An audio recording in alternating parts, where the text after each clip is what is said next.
3, 2, 1. I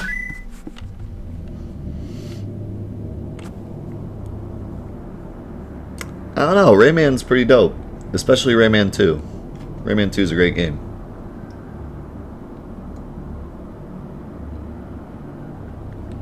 A lot of people grew up with Rayman.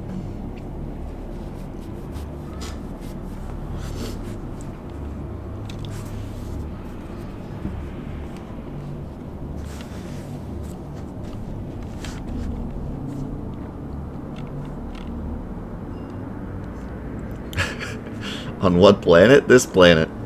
Earth. Earth, my boy.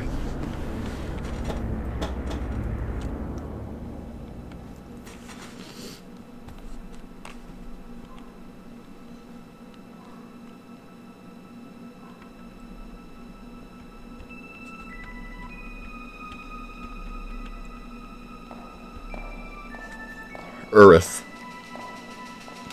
Sorry, yeah, I forgot. That's how you pronounce it. Earth.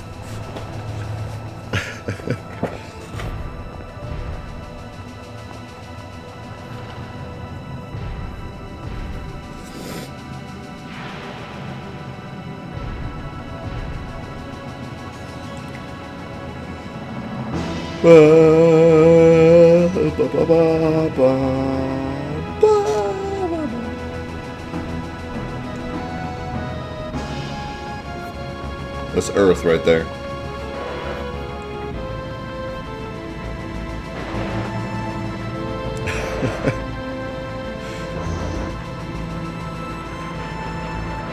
Rayman sounds more fun than Tactics, yet voted for Tactics. What are you doing?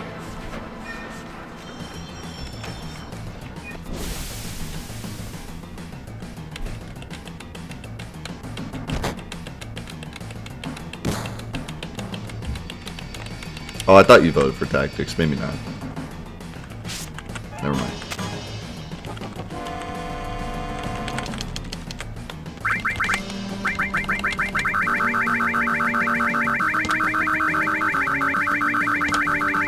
How's it going, Forrest?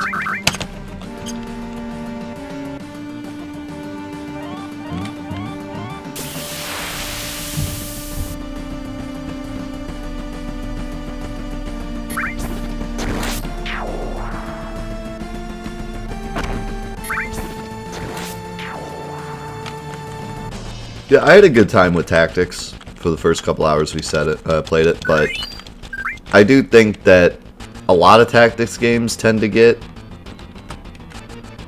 maybe not broken, but just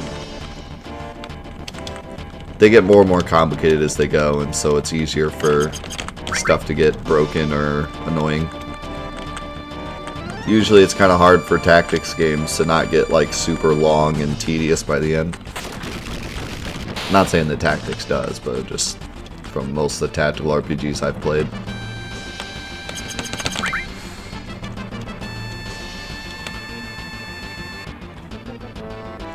It's hard to like increase the difficulty of a Tactics RPG without getting super complicated.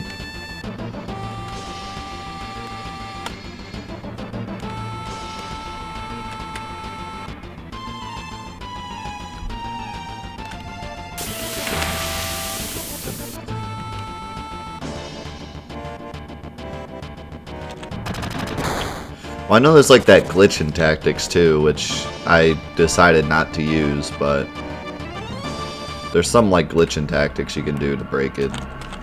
Kind of similar to Final Fantasy II, I think, where you just spam a menu and get everything.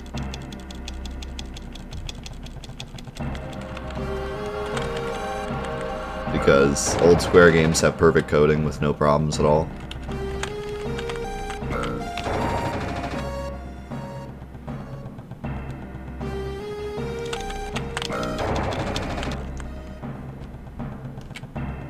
Sounds about right. I thought so, yeah. Cerebron said something about it. I mean, there's also like the fact that you can just spam the characters over and over until you get the stats you want, but apparently there's something else you can do to like get some, I can't remember if it was like experience or stat boosts or what, but something you can do to cheese the game.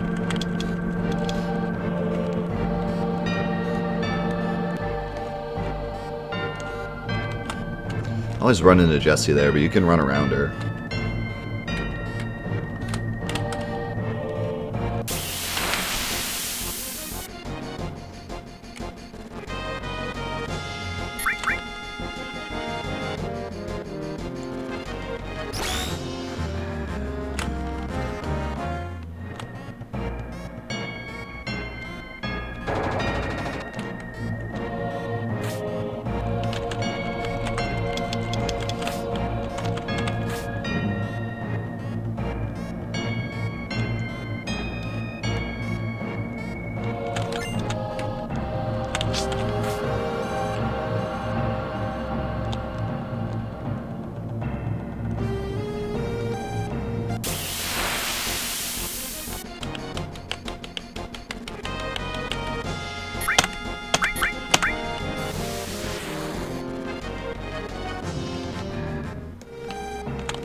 Yo, Maximus, thank you so much for the 2 months, dude. Appreciate it. How you doing this morning?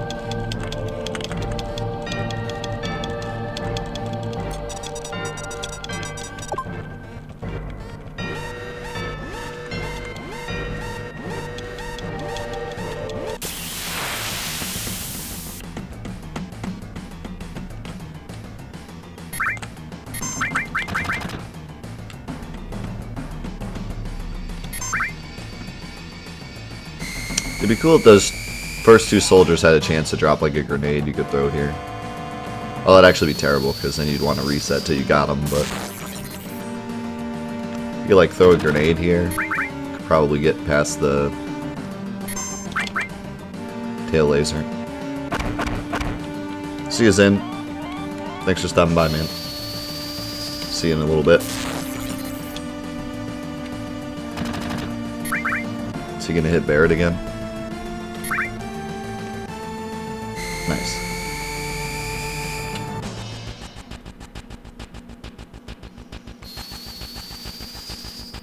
What's up, Uncle? How you doing?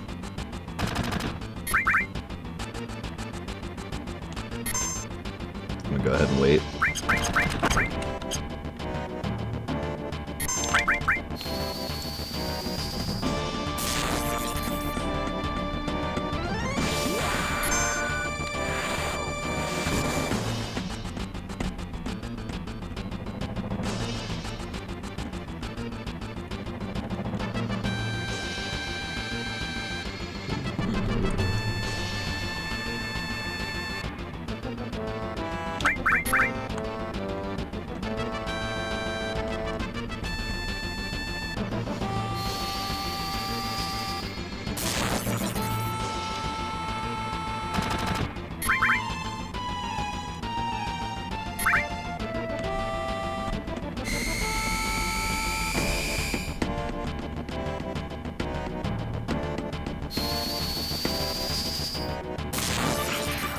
Quick Clawed Prod, attack while tail up.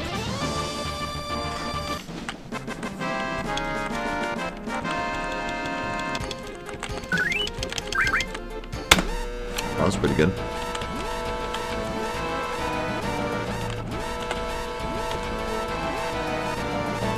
Let's go, Dragon.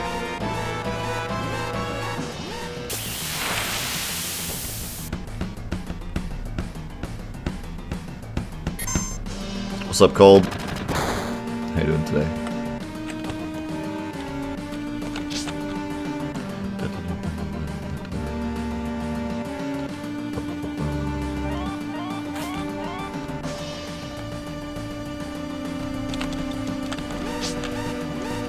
Yeah, fights are always 15 FPS.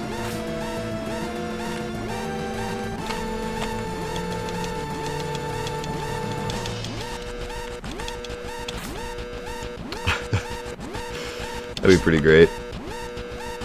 They already like run in place, so you would just need the little like sound effect of them scurrying away.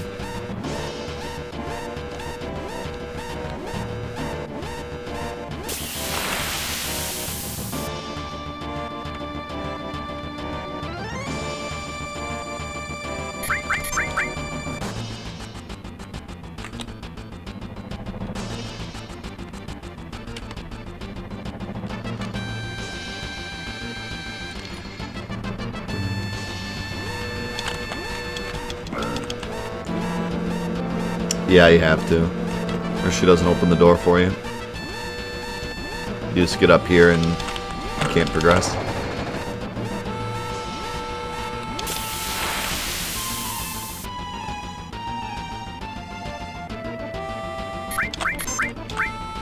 I wondered the same thing when I played the game later as a young adult. Because as a kid I always just saved her. And so I played it one time and I was like, I wonder what happens if you don't save her. Oh, you just stand there.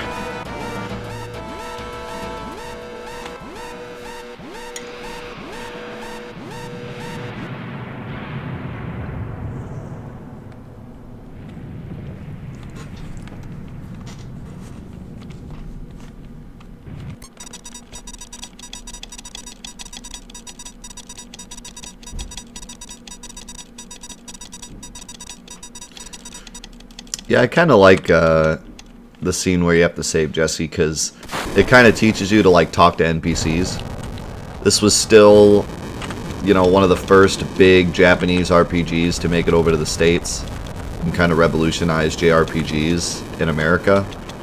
And so I feel like it was smart of them to kind of show like, hey, you need to talk to NPCs sometimes. Because a lot of the American audience probably didn't really know that or think about that much and hadn't played any big JRPGs yet.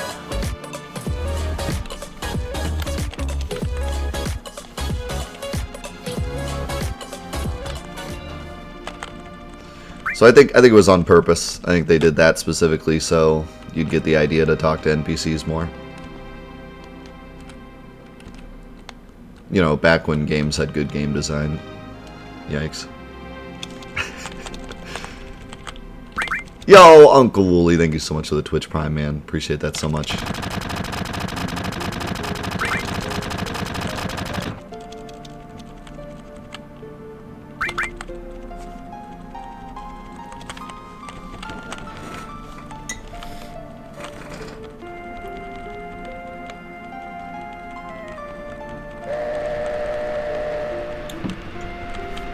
What's up, Dragoon?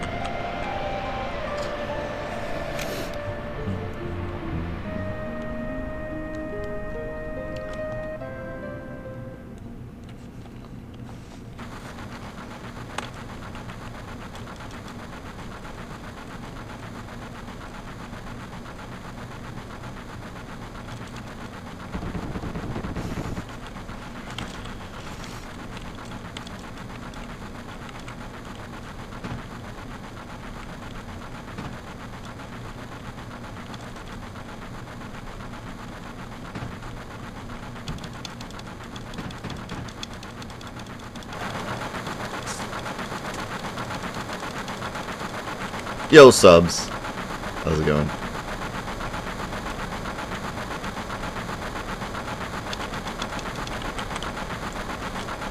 Alright, well, we're almost guaranteed to lose time here because I had the most amazing Jesse skip yesterday. And then again, I think I screwed up Suna skip, didn't I? So maybe we can't actually save time.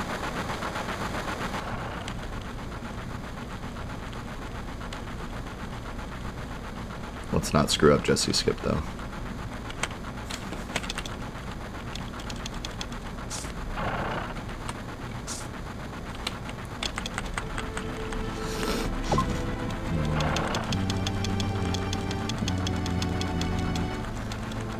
What's up, RJP? How you doing, man?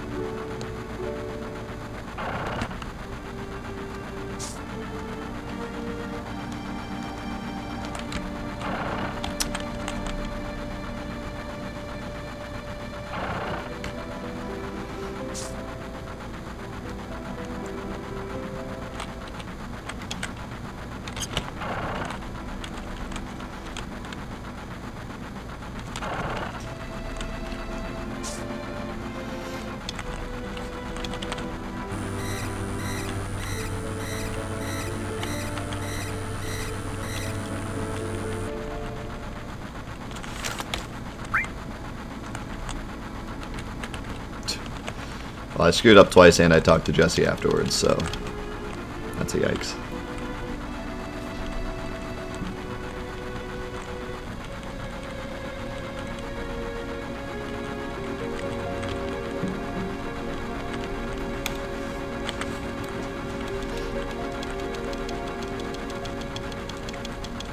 It's alright though. We're not looking for perfection. We're looking for get through it. Get through it and get good RNG at the end. You never know what kind of crazy RNG you're going to get at the end. Or not get. I'm kind of expecting bad RNG for a while since last run was good RNG. I'm going to have to get a couple runs to the end of the game so I can get rid of the bad RNG. Because it's probably guaranteed at this point.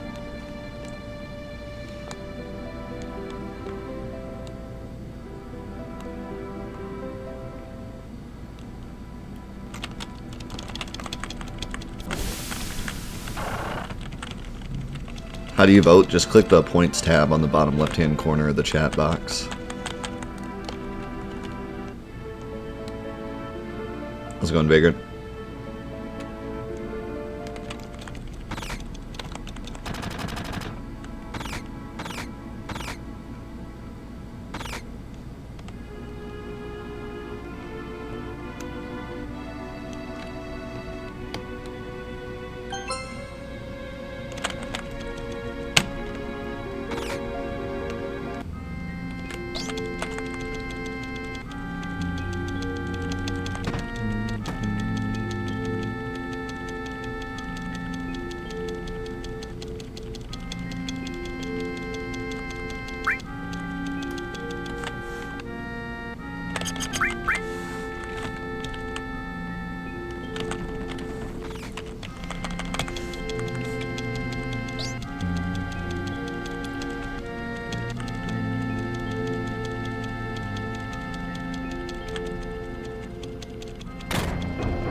See that bad joke.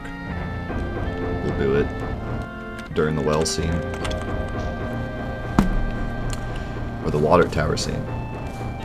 I always call it a water tower, but some people call it a well.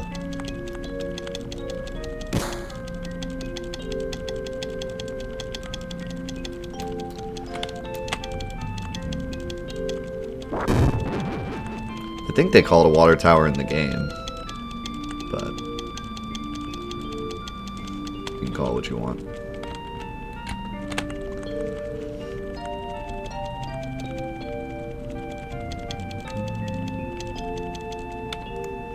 I don't care about you or Avalanche.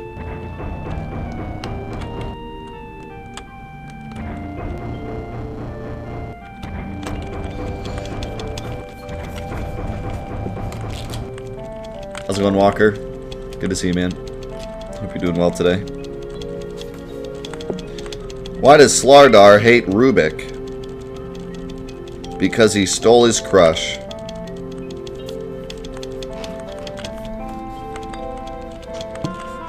I feel that. Oh, they do say well, don't they? Well, there you go. Actually, wait, do they say both? They might say both. They might call it a well and a water tower.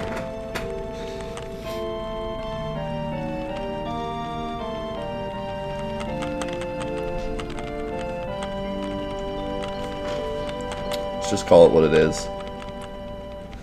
A wooden treehouse.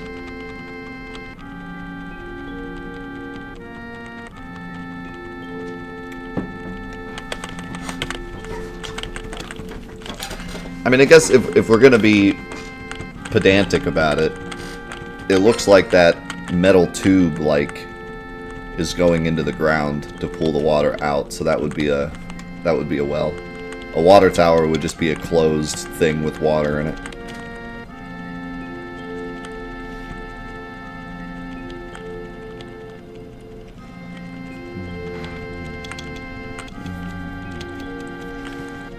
The Aquatic Love Center.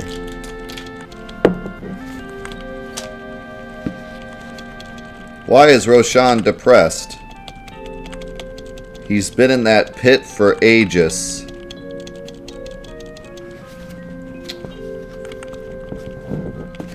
Honestly, that's probably the best one so far.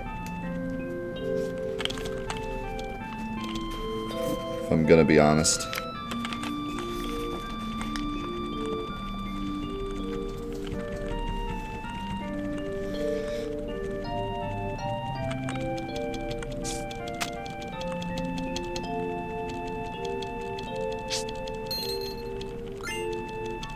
No.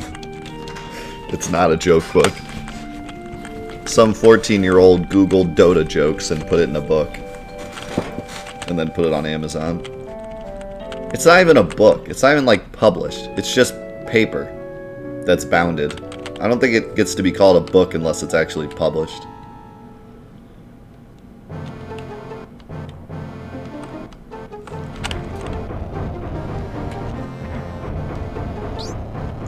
You guys want to watch the materia tutorial?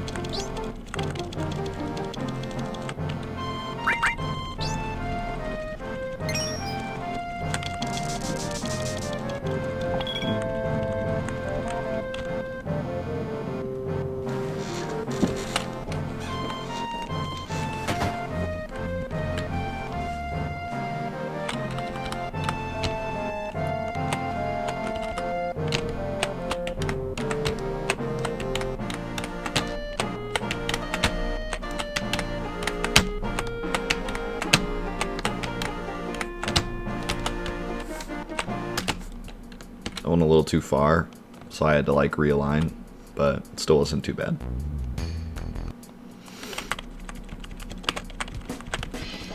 At least I didn't have to leave and reset the room.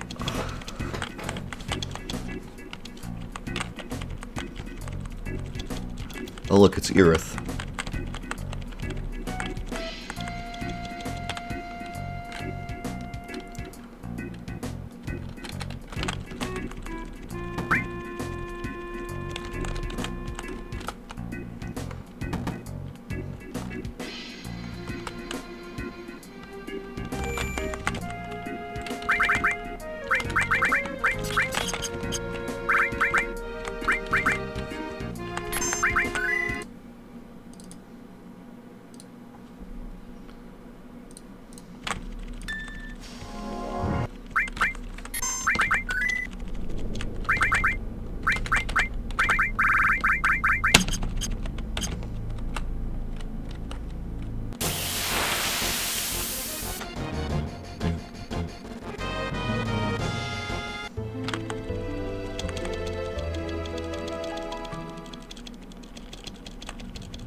Another day above ground is a good day.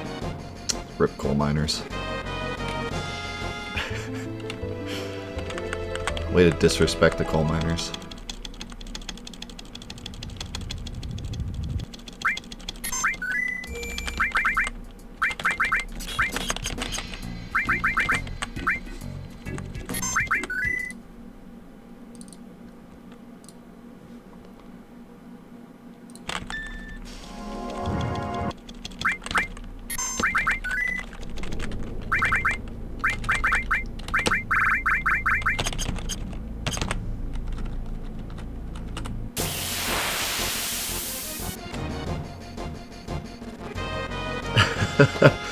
Yeah.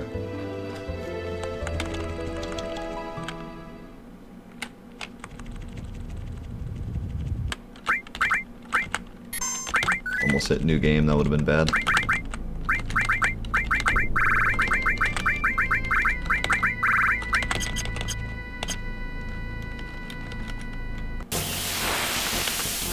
What's up, Lobo?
I can't.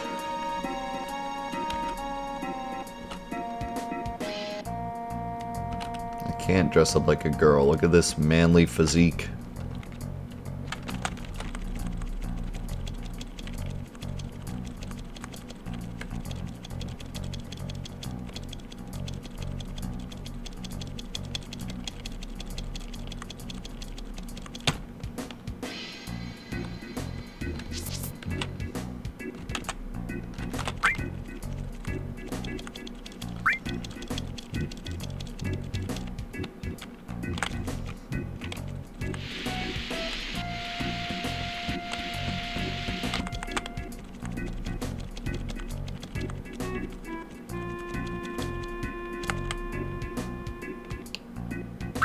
I've had better dog food.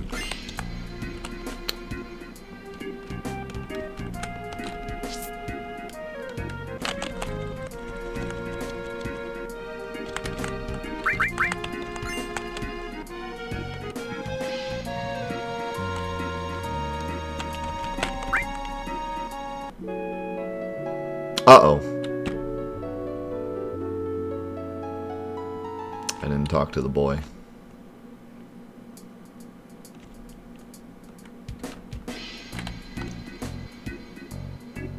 Big rip.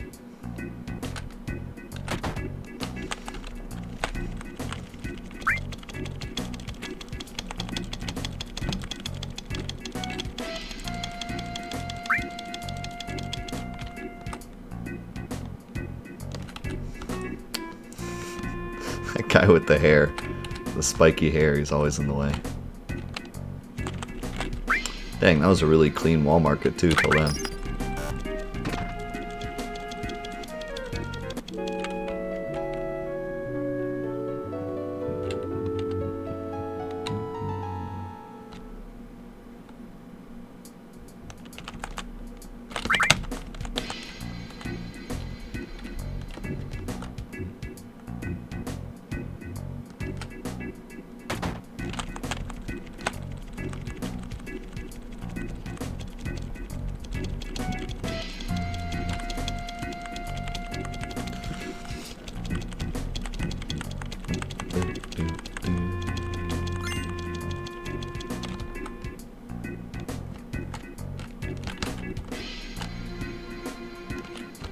Where am I going?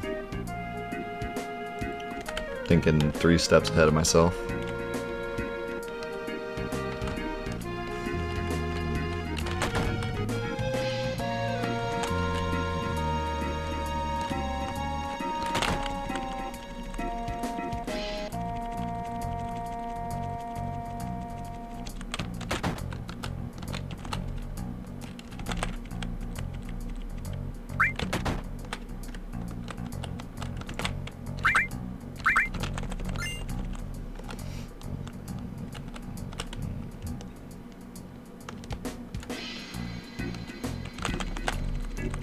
Definitely getting a lot better at bar skip.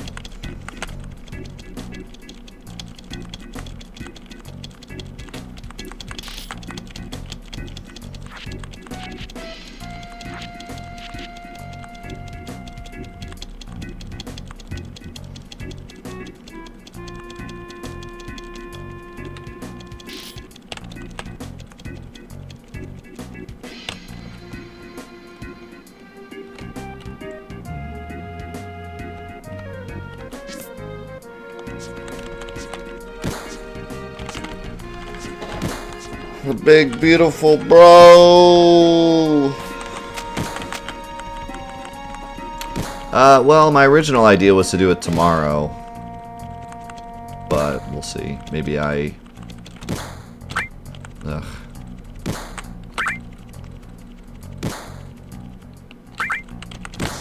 Maybe I decide to do another regular run tomorrow and do the tutorial next week, if I feel like I really want the 54.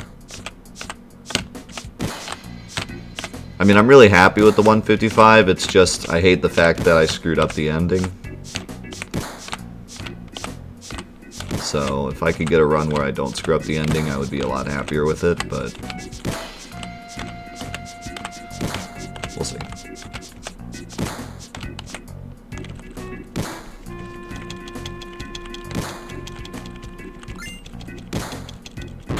Hey, True Noir, thanks for hanging out, man.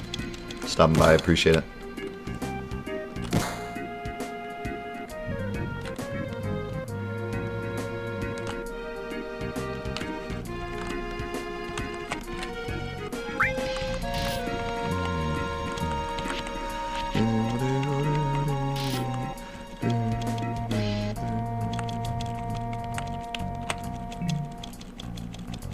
What makes the new game speedrun so far, or so fun?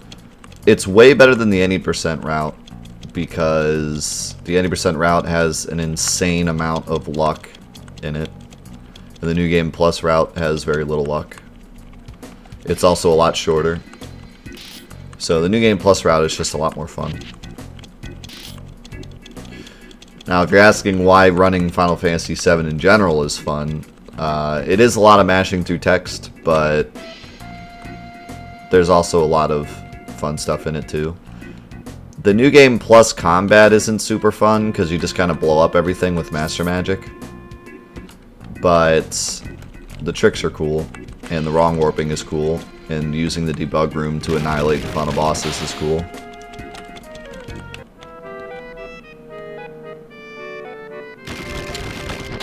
Any percent has a really neat Materia Keeper strat and some neat boss strats, but it's destroyed by the amount of RNG that the run has.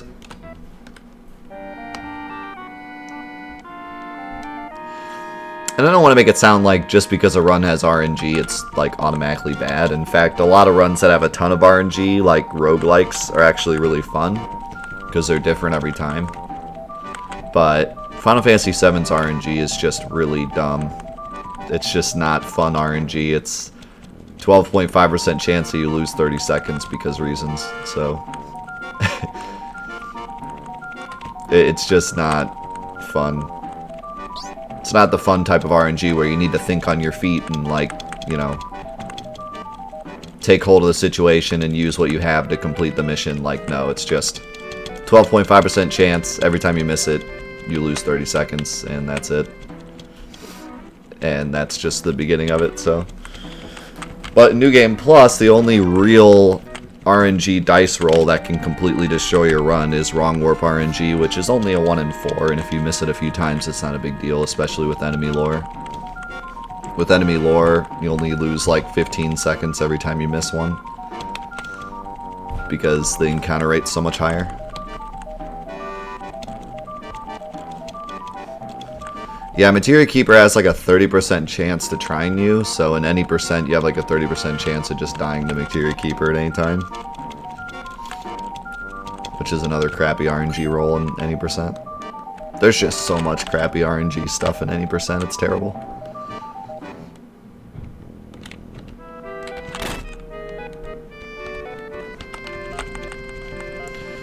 Yeah, me and Death Tome pretty much single-handedly did all of the routing for New Game Plus. At least the new route. I found materia smuggling, and then Death Tome figured out what was best to smuggle, and then I figured out kind of the way to do it the most dangerously without dying.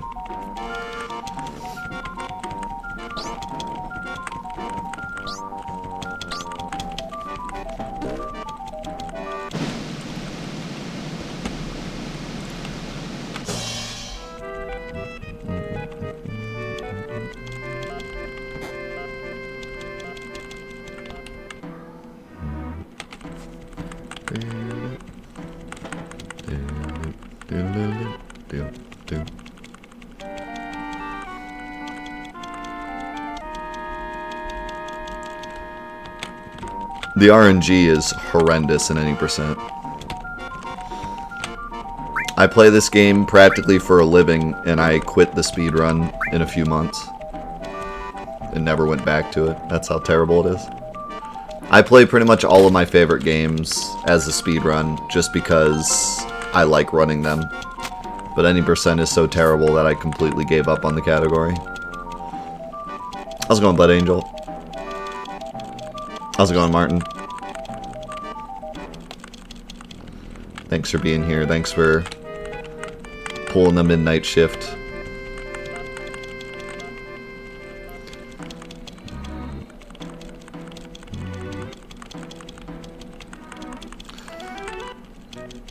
enjoy this totally normal run of Final Fantasy VII that isn't broken in any way. It's totally 100% fine.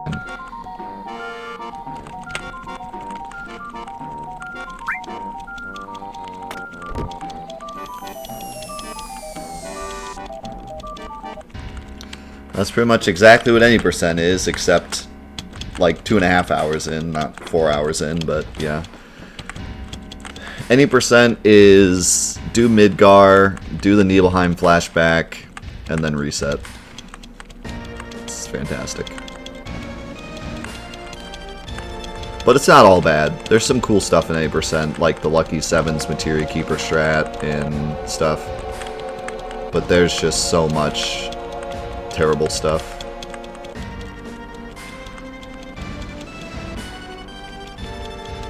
What's up, Devils? Yep, this is the most broken category of Final Fantasy VII. It's over in 2 hours.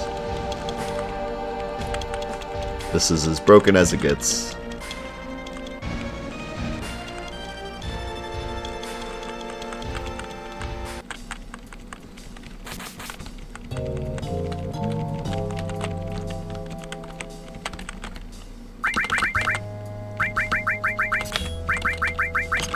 Don't give her mine.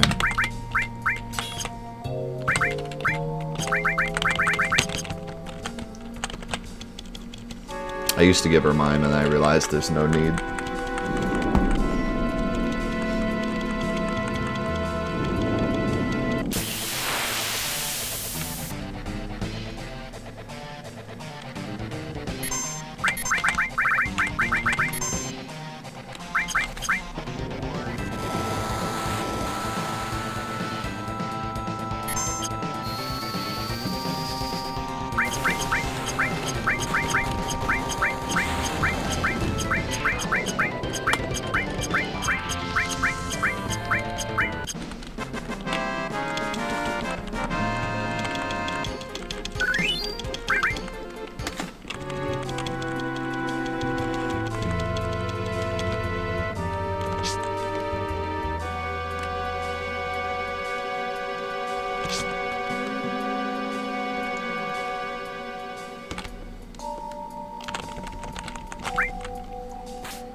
What's up, Alex?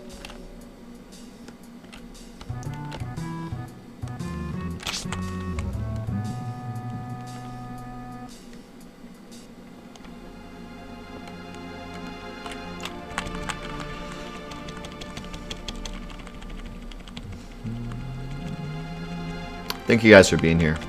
I appreciate it. I'm glad you guys are here. Today's going to be a very, very fun day. We're going to be doing New Game Plus in the morning, and then we're going to be doing some Celeste D sides. And that's going to be super hype. And then maybe some Doom later. It's going to be a great stream. I'm excited.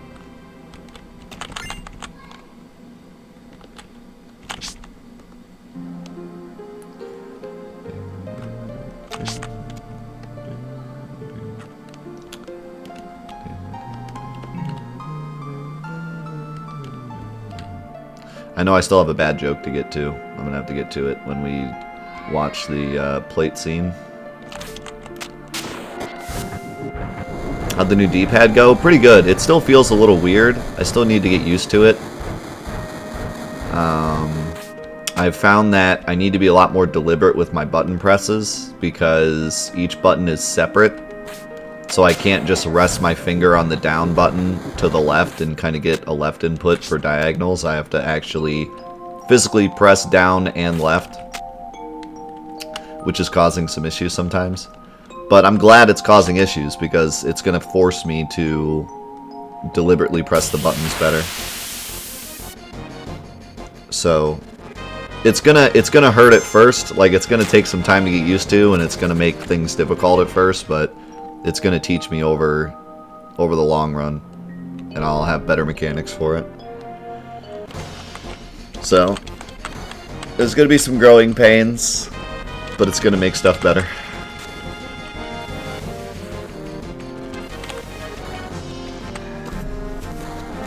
Alright. Time for a great joke. Why did Husker use his ultimate 3 times? He wanted Half-Life 3.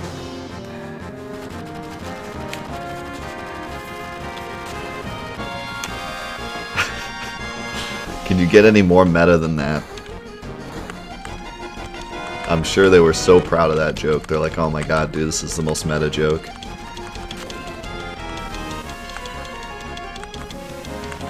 The kids are gonna love this one.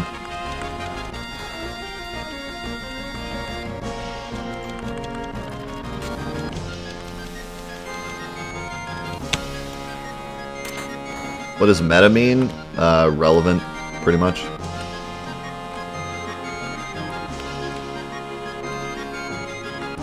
There's 2 different definitions of meta. The first definition is relevant. The second definition is what's good in a current playfield of a video game. So like, if Twitch gets buffed in League of Legends, then Twitch would be meta. Because he's currently strong. But some people like to use the word meta as just a way of saying what's relevant.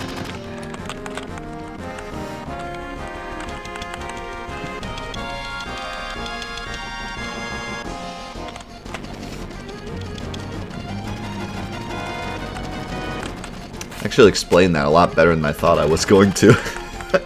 Like, it's one of those things that's like hard to explain, but I think I did a pretty good job.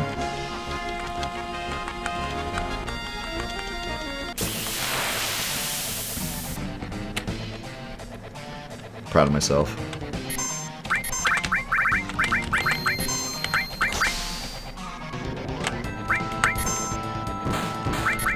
Yeah, the pyramid cloud again. I could have saved time here.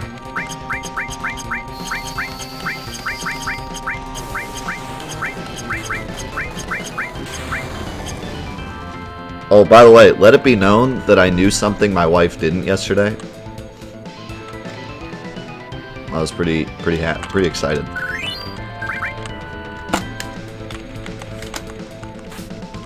I missed the button. We're just gonna pretend like I did that on time.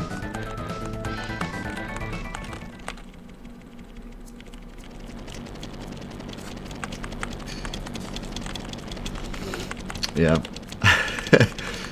Well, because when I went to college, I wanted to be, believe it or not, an English major at one point. For the first year, I was thinking about being an English major because I wanted to be an author. And then I realized that I freaking hate English class with a burning passion in my heart. I hate it so much that I didn't want to take a single English class for the rest of my life. So I changed majors. But in my short stint of wanting to be an English major, I learned a lot of terms that are used in writing. One of which being a MacGuffin, which my wife did not know what a MacGuffin is. So I got to explain to her what a MacGuffin is. And I was like, I know something that's like school related that you don't. I'm excited. I'm shocked.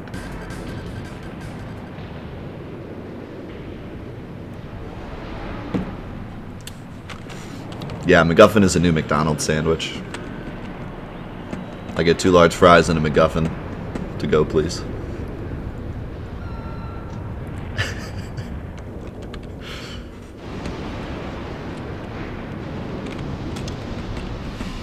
What's up, Super Fuzz?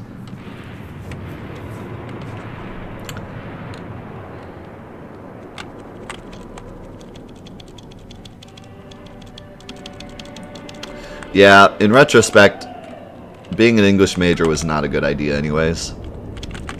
Would have been better to be an English minor and then just write a book for no money instead of trying to make money off of being an author, because it's like impossible. So I'm pretty glad I didn't go down that path, but...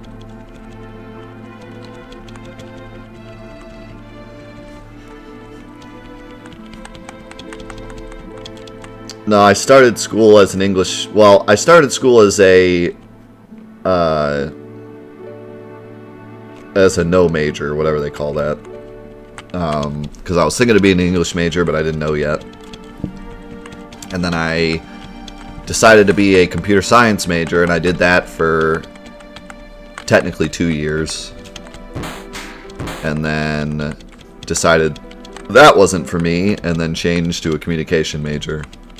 And then graduated with a communication major with a double minor in math and computer science.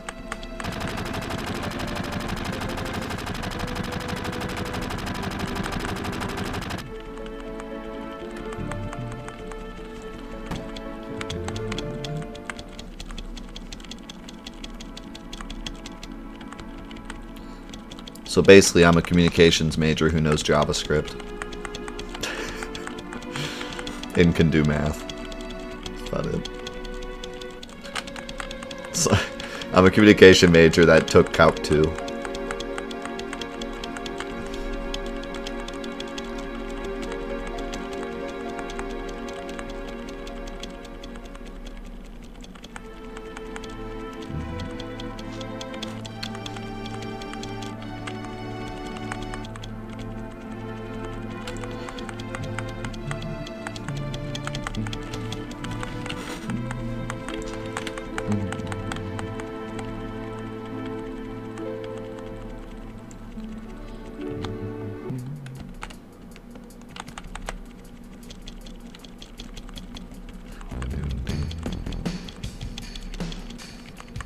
Yeah, by the way, a MacGuffin is a arbitrary tool used in writing to push the plot along.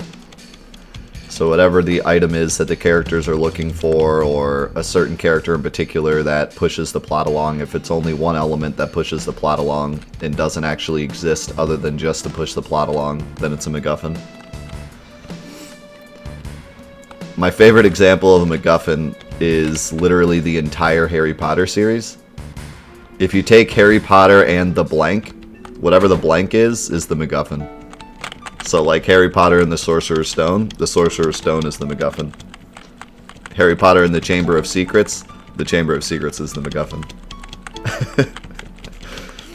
It's like the easiest way to remember. Harry Potter and the MacGuffin.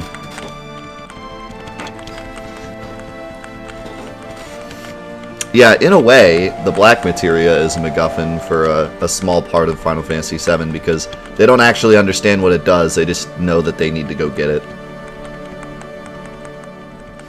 The ring in Lord of the Rings is a MacGuffin. Lord of the Rings is a MacGuffin because they don't know exactly what they just know they need to take it to the volcano, so that's just what pushes the plot along. Star Wars has a lot of MacGuffins as well.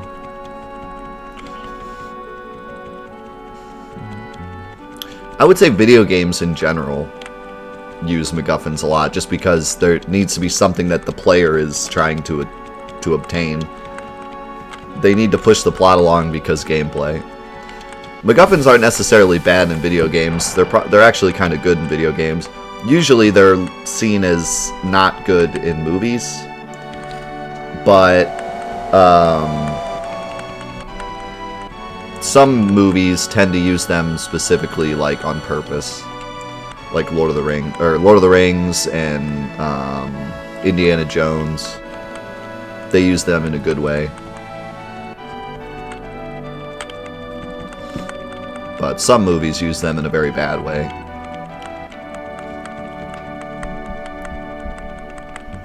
We were talking about MacGuffins yesterday because we were playing Kingdom Hearts 3. And the Toy Story world in Kingdom Hearts 3 is written really terribly. And basically everywhere they go, they find something, and then they're like, okay, what should we do now? And then the little green soldiers from Toy Story, you know, the little army men soldiers, they're always just happen to be there and happen to know where the next place they need to go is. So it's like horribly written, because they go somewhere and then they're like, okay, what now? And then they're just like, Sarge, do you have an update? And Sarge is like, oh, well, I saw some Heartless over there. And then you go over there and fight the Heartless, and then they're like, okay, what now? And then, Sarge, do you have an update? Oh, yeah, we've located Ham in Babies and Toddlers. Okay, and then you go to Babies and Toddlers and you save Ham, and then, Sarge, what do we do now? It's like Sarge is just this, like, plot device that just every time they don't know what to do next, Sarge just tells him where to go. It's just terribly written. It's not a good way to write your plot.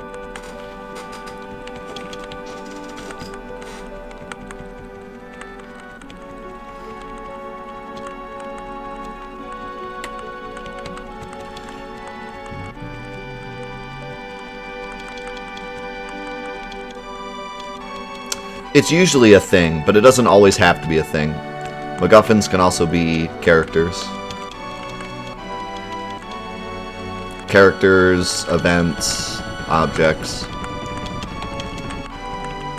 The most common is an object, though, because it's usually easy for a character to, like, just have to find an object.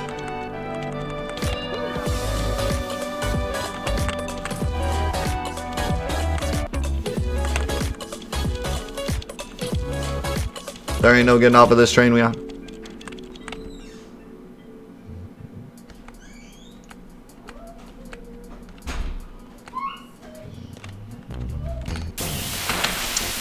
That was not what we wanted at all.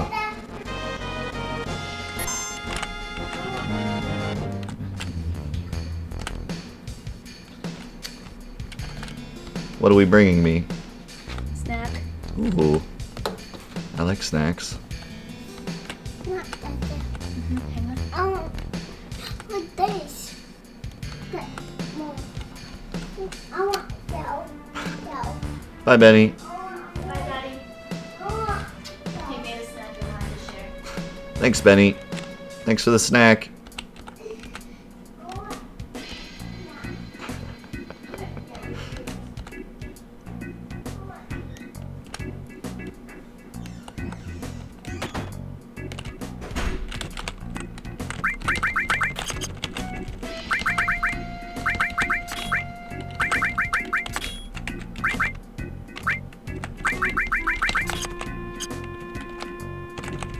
I could have put Barrett in the back row too, but it's not a big deal.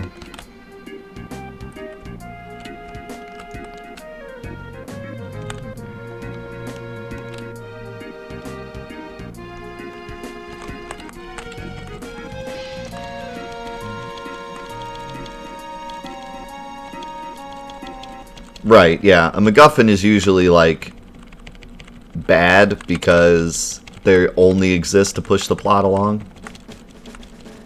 Something that pushes the plot along is just called a plot device. It's called a MacGuffin when that's the only reason it exists. But there are times where MacGuffins are used good, like correctly. Like the Lord of the Rings is a good example, because the ring is actually an item that they put enough emphasis on to where we care about it. Even though technically, yeah, it is just there to move the plot along. And in video games, like I said, they work well because you need something to get the player to have to advance.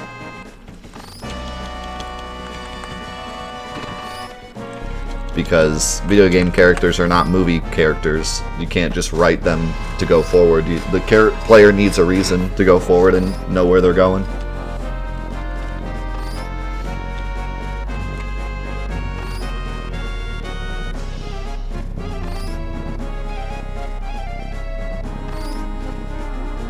What's up, Brom?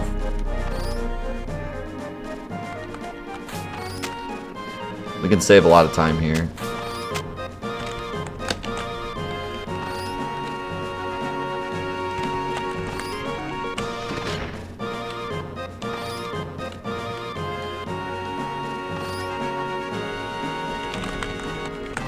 I missed the cycle.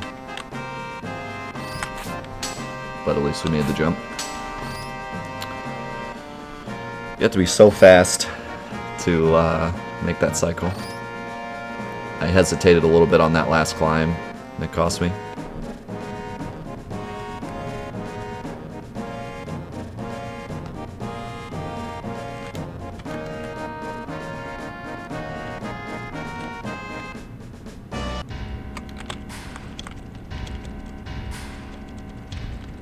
No, I wouldn't call the characters in horror movies MacGuffins. They don't move the plot along, they're there as part of the plot. Like I said, Harry Potter is a great example, because the Sorcerer's Stone, you literally don't even see it till the end of the movie, or the end of the book. And we don't even know much about the Sorcerer's Stone, other than the fact that it's powerful. So it's literally just there for the characters to be like, we need to find that thing before Voldemort does. And that's the only reason it exists.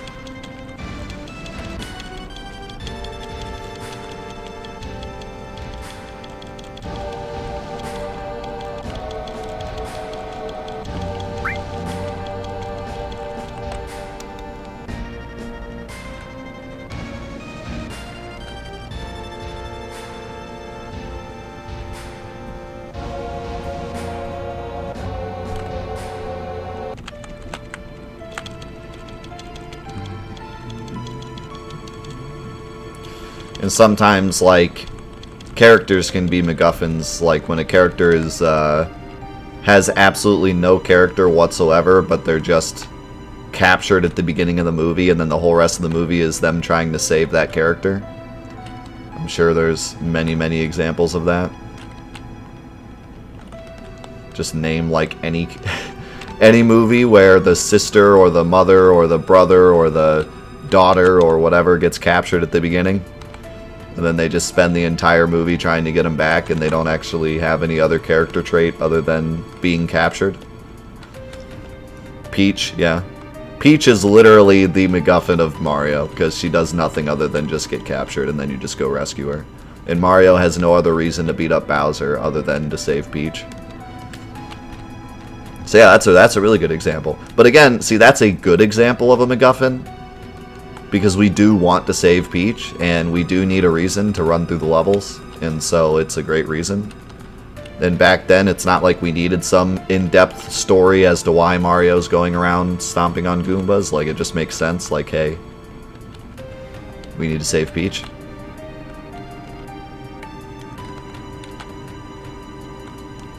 And yeah, like, the Triforce is another great example of a good MacGuffin, because yeah, it's only there because you need to go through the dungeons and get it, but it's something that we want. We know it's powerful and it looks cool and it defeats Ganon, so we want it, and it gives you the incentive to beat the game.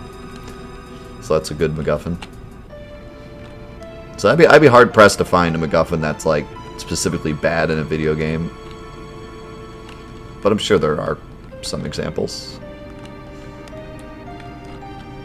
Some more story-driven games might have a bad MacGuffin. Maybe a good example of a bad MacGuffin would be Kairi from Kingdom Hearts, because they try to give her more character, but she's just so boring. And so, like, going through the whole game to rescue her or whatever, or find her or whatever, ends up not paying off because she's kind of a poopy character in the earlier games.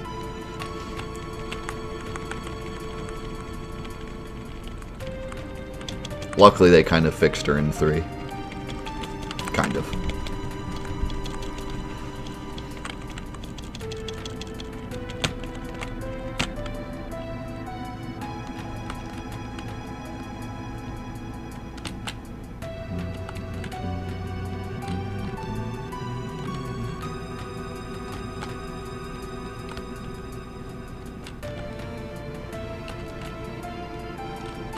I like that the stream just kind of randomly turned into a English lecture about MacGuffins.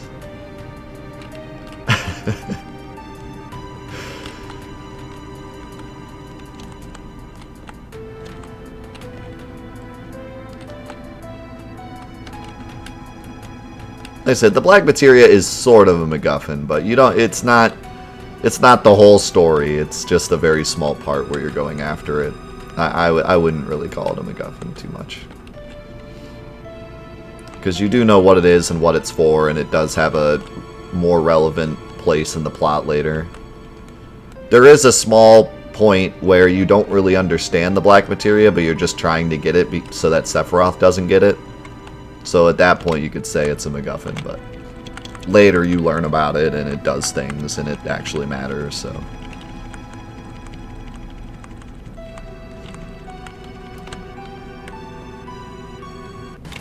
I came here for video games, not learning. You're gonna learn and you're gonna like it.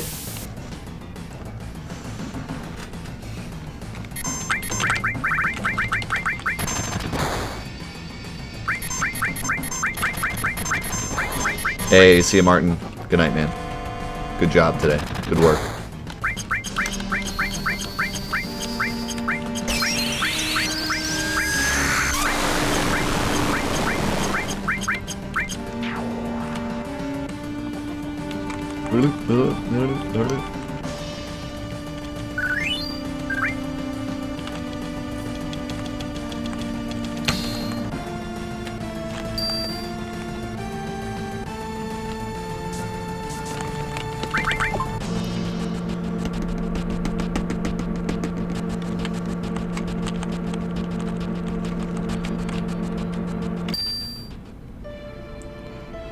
Oh boy.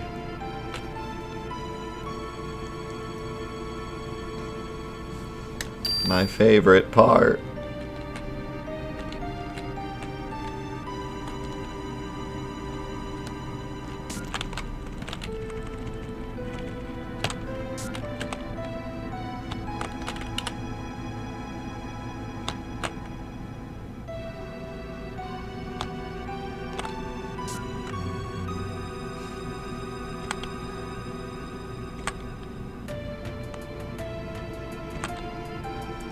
I should probably learn how to skip the cycle here, but I just hate this part, so I don't want to risk it.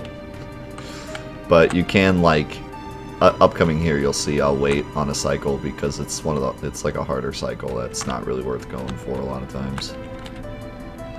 This one right here. This gap is like too big, and you have to do it. I think you have to press the button like really early to get through it. It's just not, I don't want to ruin the run over that, so I just wait. But I'm pretty sure you can make it across.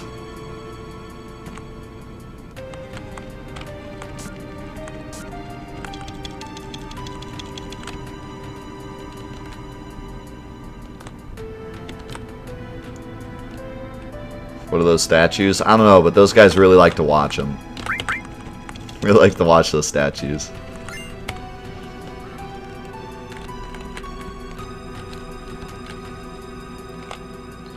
Alright, what's the password, boys? I'm going with best. It's gotta be best. Kinda hope it's not best, but...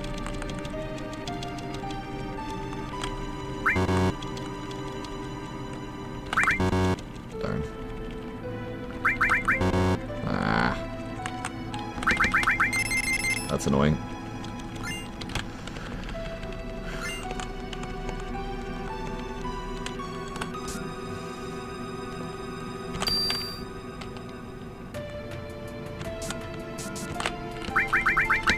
That's the only one we don't want. It takes the longest to select, and we also get a potion instead of an ether, and that really blows, because that ether actually helps a lot. I did it again.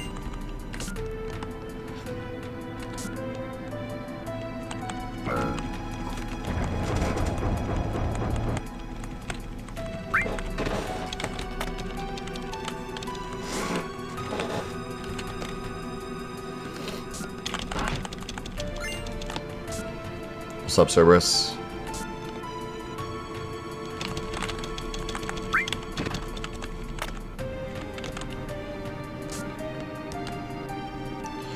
The diorama is closed.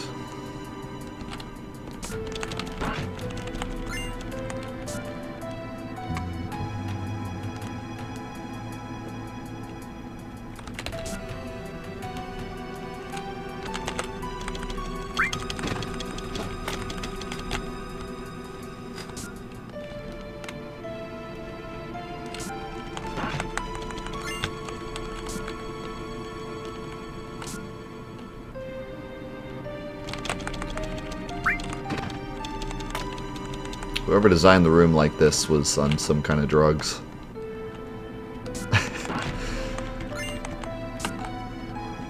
How should we design this floor of our business building? How about we just place a bunch of parts of a model around the room in giant chests, and that's the only way you're allowed to unlock the door to get up to the next floor?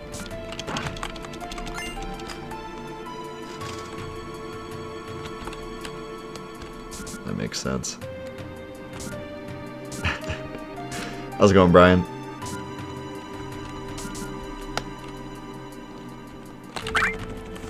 I like the puzzle. I mean, there's not really too big of a puzzle, but it's really obnoxious in any percent because you get into like 70,000 fights in that room, but with enemy away, it's really nice.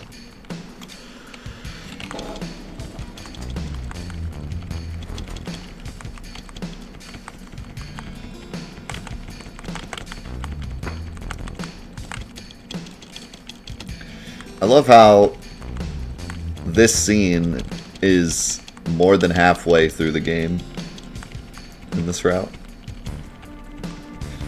We're more than halfway done.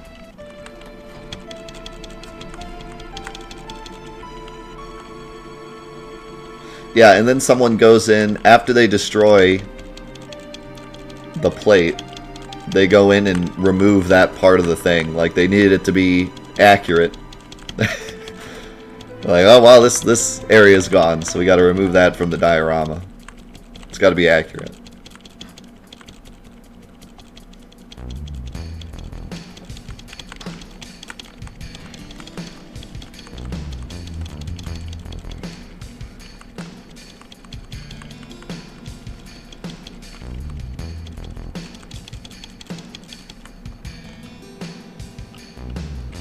Whose job is that? There's thousands of people dead. What do we do? Well, make sure you update the diorama. That's the first order of business. This is going to cost millions and millions of dollars in damages and kill hundreds and thousands of people, but make sure you update that diorama on the 65th floor. That's important. It's got to be up to date.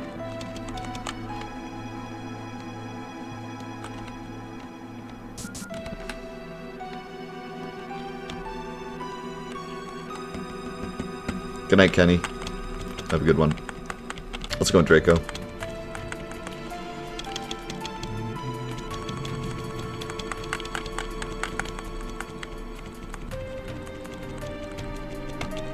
Also, did I call out that gifted sub, Glass, with a gifted sub to Vicious? Welcome to the crew, Vicious. Thanks so much for the gifted sub, man.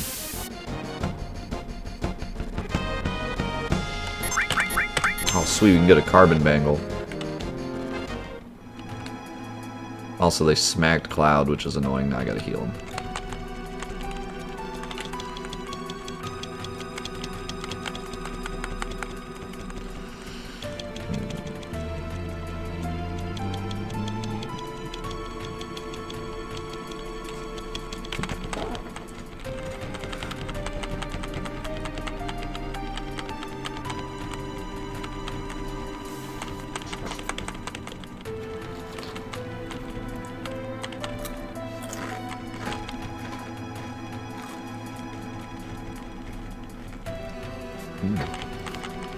This Chex is tasty.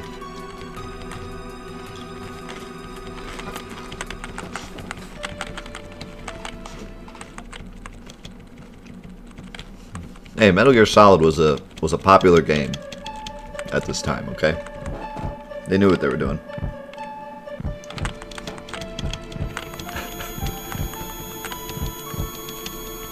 The way he saw him in his, like, bright purple jumpsuit. Super bright, spiky blonde hair.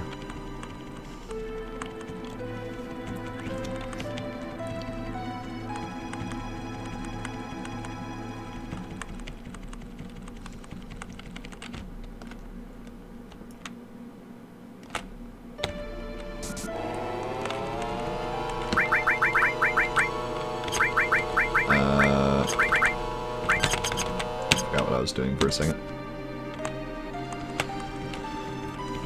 I was thinking I needed to do something else, but nope, just potion.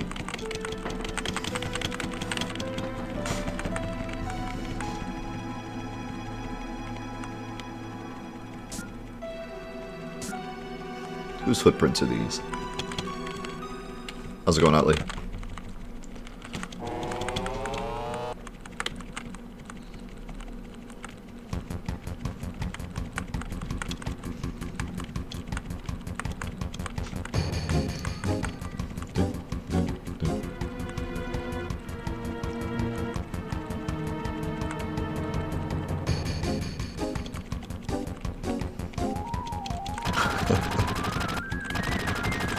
Yeah, I still don't really understand the point of this. Like, I get that she's a Cetra and he's an ancient race, but like, what is it gonna create? Honestly. What could he possibly be hoping to create?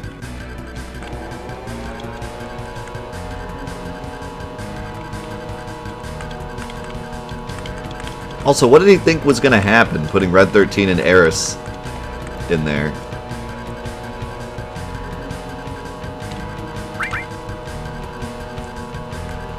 Like,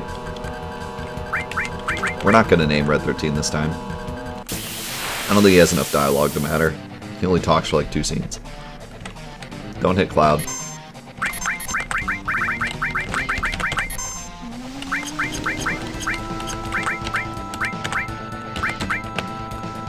Don't hit Cloud. Oh yeah. Big time save.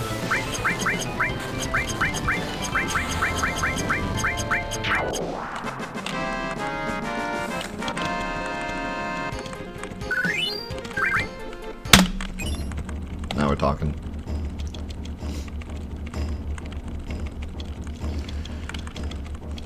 Like, I don't know, like, it was pretty obvious, you know, because he thought, he didn't know Red 13 was joking.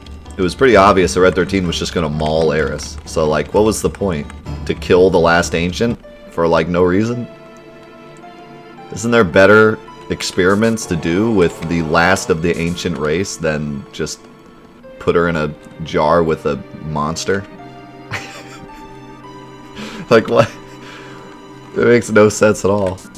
There's so many other things you could do with Eris to, like, test her powers of speaking to the planet and stuff, and instead he's like, what if we just put her in a jar with a monster? What'll happen? I wonder.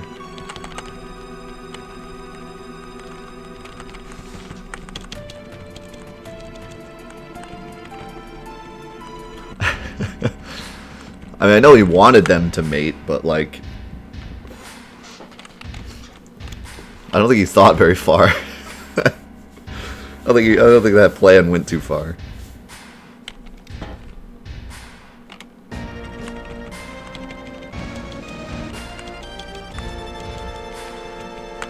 Give her to the lion. See what happens.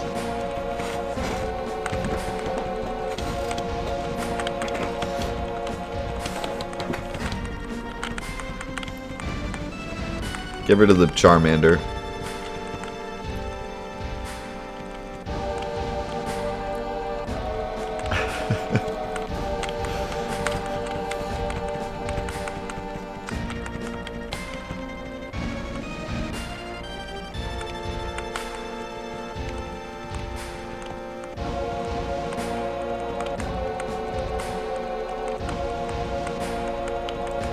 I mean, he seems to take every human he can possibly get his hand on and put Genova cells in them to see what happens. Why does he not think to put Genova cells in Aerith? Why is that not his, like, first thing? Everyone else he sees, he's like, what you got there, a shake? Genova cells in that shake. What you got there, a lion? Genova cells in that lion. What you got there, a person? Genova cells in that person.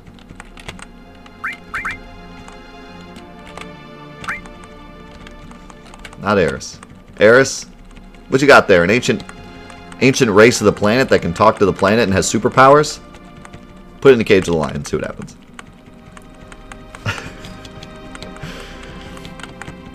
Who knows? Maybe they'll mate. I don't know. We'll see.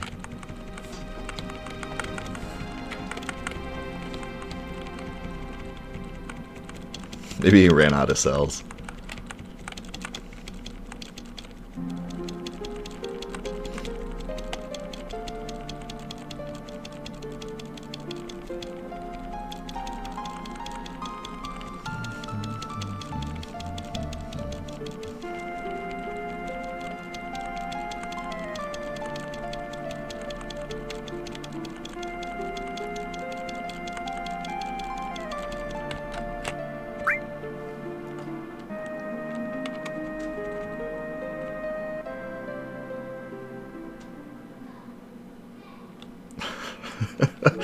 Maybe.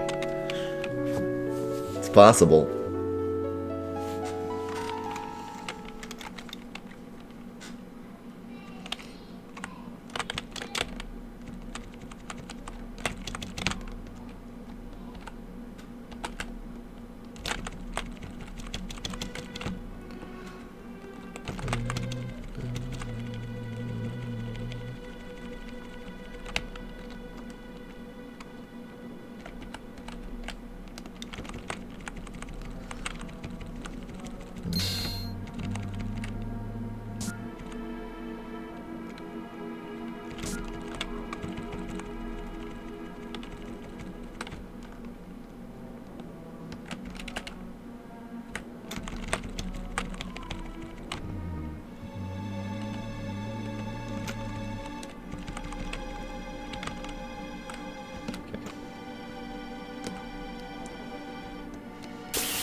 Don't you do it.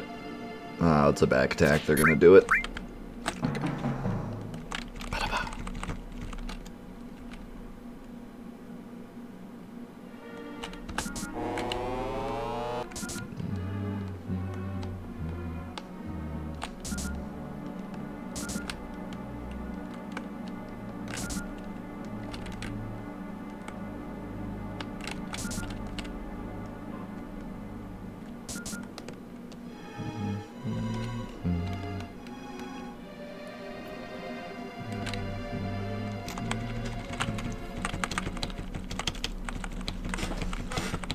I'll take a meatball sub.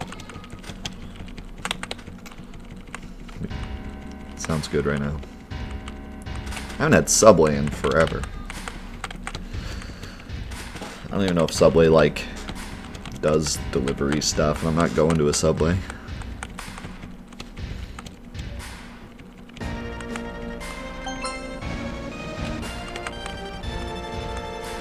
We should have some time for some bad jokes during the motorcycle scene. Is there a lore explanation as to why Jenova chose to break out of its container? So the explanation is that Sephiroth took control of Jenova just then. That's also why Jenova breaks Cloud out of his cell, because Cloud has Jenova cells, and they're starting the whole... this is the start of the reunion. But I don't know if there's necessarily a reason why it happens right now. I think it's just a coincidence. It just happens to be a coincidence that Sephiroth has started his plans for the reunion at the same exact time that they get captured.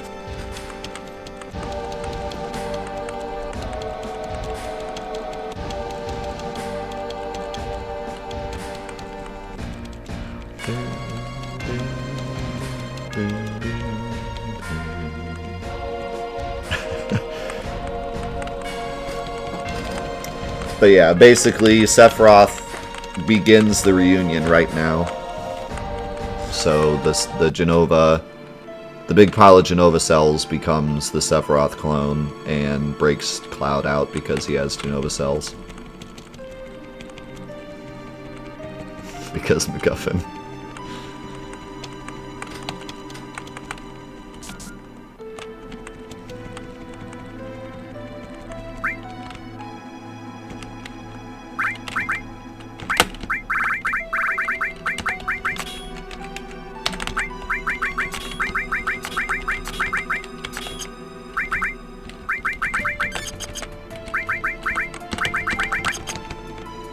Should be everything.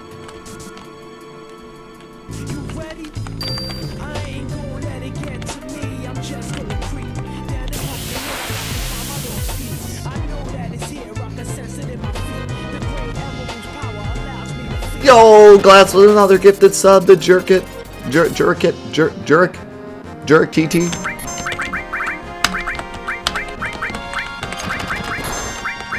Thank you so much, my man. Welcome to the crew for the third month in a row. Is the icon of sin growing? Every moment that he's on Earth, dude.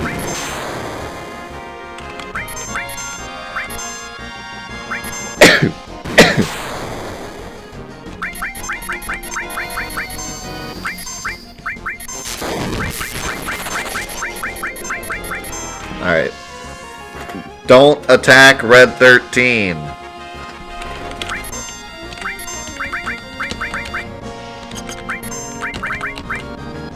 Don't attack Red 13. Thank you.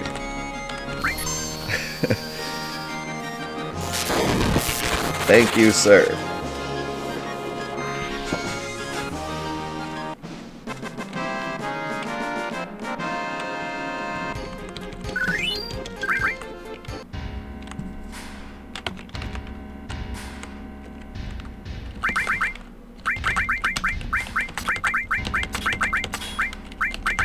Don't forget enemy away.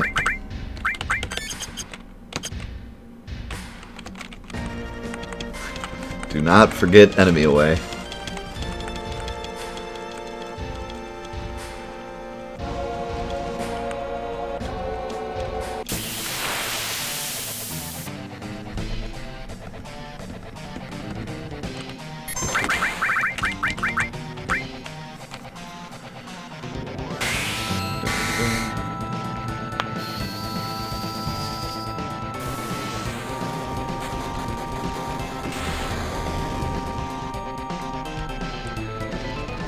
I wish I had an elevator. I wish I could just grab onto the bottom of a helicopter and fly away.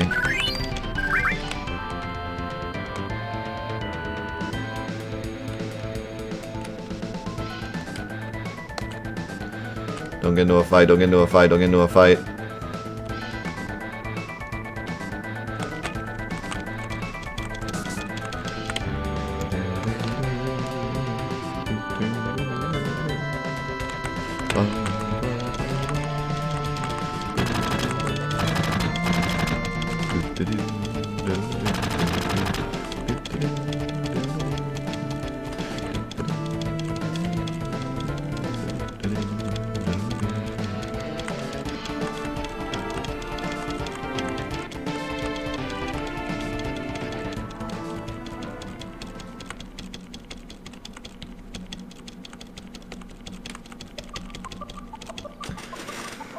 Okay, so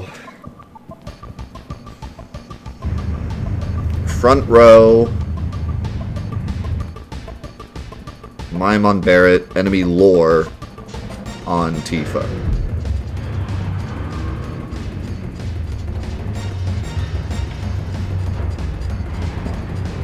That should be it.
How many bad jokes we got? One or two? I think we had two.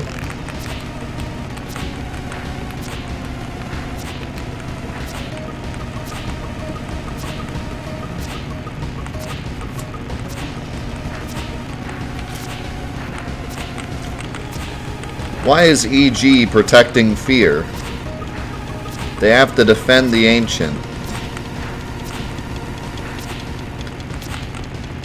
Why wasn't Clinks at his prom? He had nobody to go with.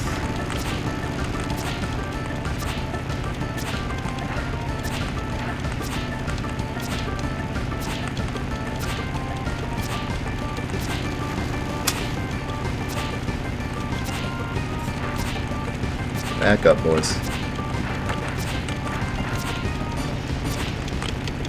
I don't get the Clinks one. I literally main Clinks, and I don't get that one. He had nobody to go with? Oh, no body. Well, he does have a body. He's a skeleton. He has a body. He just doesn't have skin, but he has a body. That's the worst. That is the worst joke.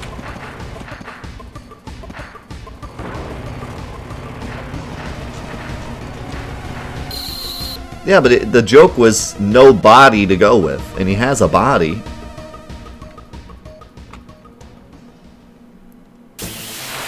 That's the worst. You should have said, yeah, it should have been like he didn't have guts or something. That would have made sense.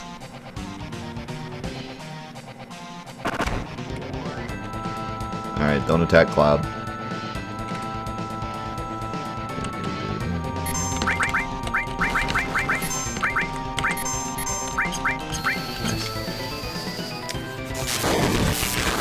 Might save some time here.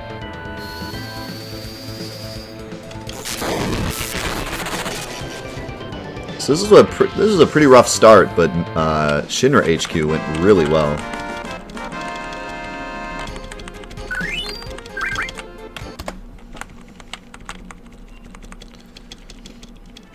That's why I don't give up on the run, boys.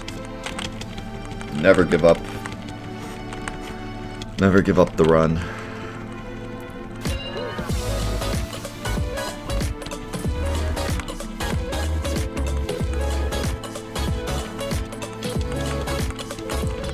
Yo, Brian, thank you so much for the brand new sub. Let me get a foam finger in the chat. That's a brand new sub. Thank you so much.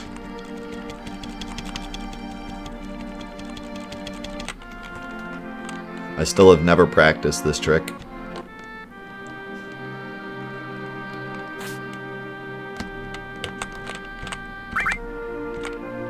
And I somehow get it every time. I don't know. I literally don't even practice it.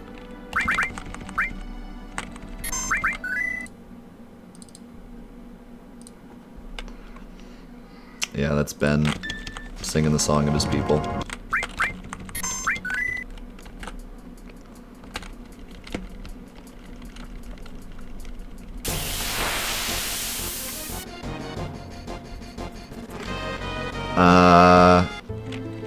I need to heal Cloud.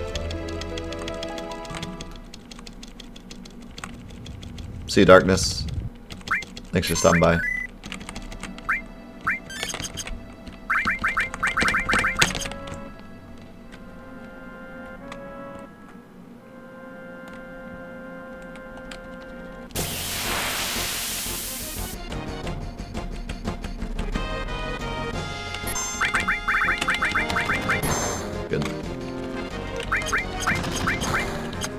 Good. Good.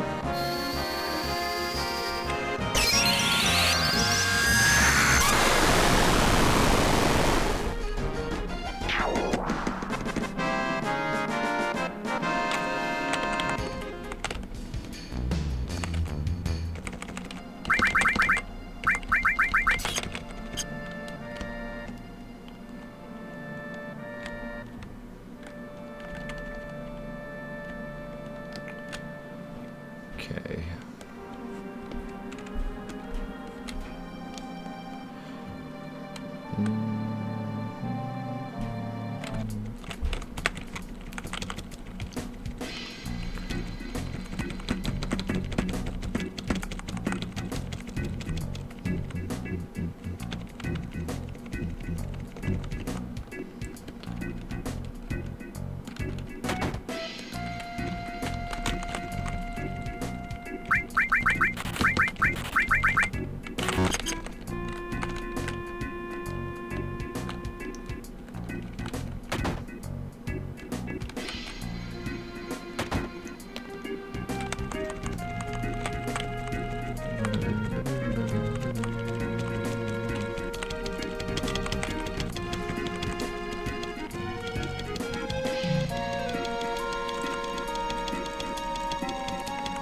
No news, Twiggy. Literally just waiting. At any time, I could be gone for several days. As soon as we get the call. But we are literally just waiting till then. It's the worst. The absolute worst.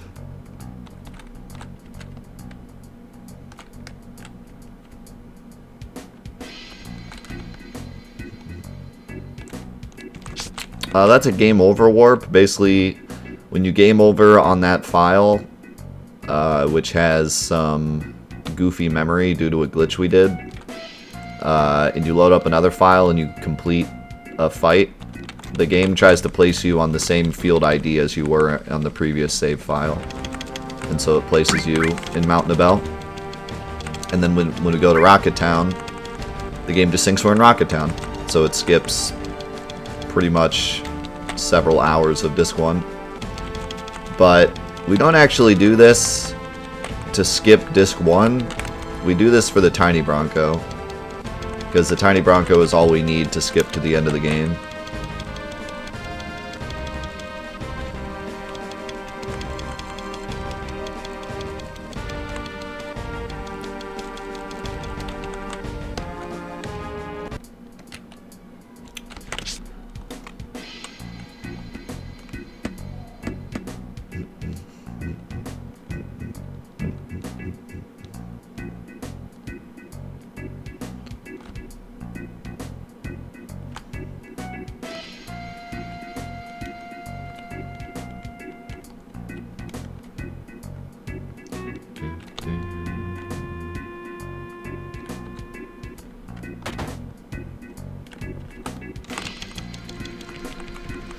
Alright. Yeah, this Palmer fight cannot go worse than it did in my PB. Freeze took 4 attempts to go off. 70% chance. So, it can't be any worse than that. Actually, it was the third try. The third try it went off, but the first 2 missed. So I can't imagine it being worse. Then again, he did attack Tifa, which is who we want him to attack. If he attacks Cloud, it's a big waste of time, so it could actually be worse, but it was pretty bad in our PB, so we could save some good time here. How's it going, Kmart?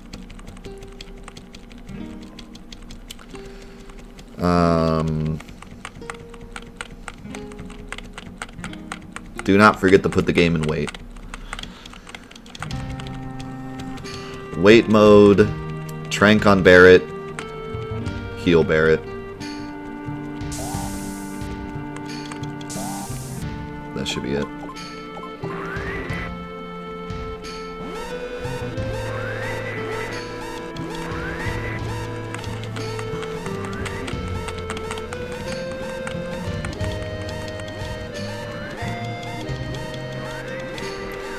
And actually,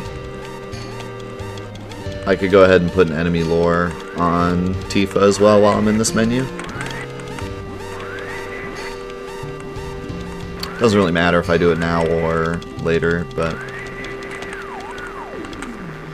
I could do it now. And then later all I have to do is set the game to active and heal.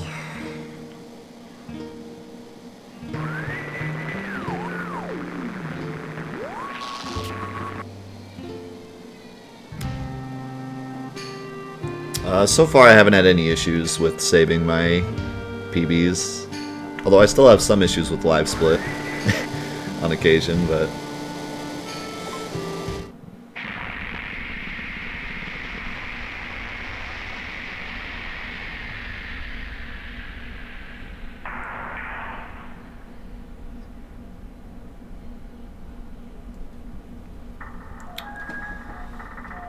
as soon as we leave Midgar Kahal, we skip right to Rocket Town. And then as soon as we get the Tiny Bronco, we skip to the end of the game. The only reason we have to do Rocket Town is for the Tiny Bronco. If it weren't for that, I could just skip to the end of the game as soon as we leave Midgar. But unfortunately, we need the Tiny Bronco, because we need to get to the continent with the correct fight on it. And there's just no way to do that.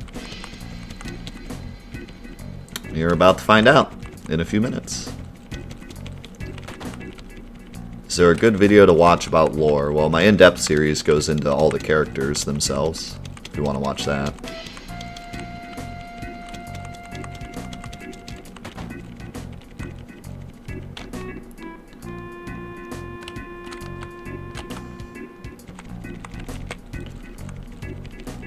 And I also have a couple theory videos you could watch as well about the lore of Final Fantasy VII. Okay, don't forget wait mode.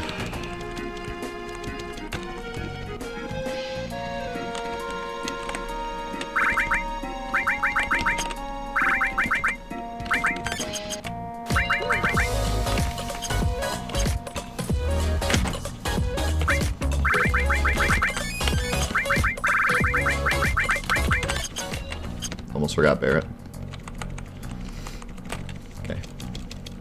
Thank you so much for the Twitch Prime sub, Roughneck. Appreciate it. Alright, Palmer, be nice. Please.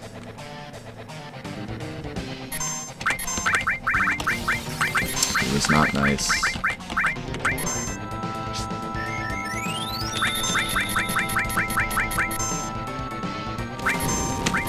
It was not nice. Stop it.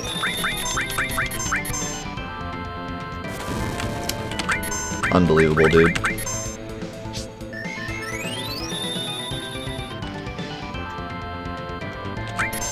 What a joke!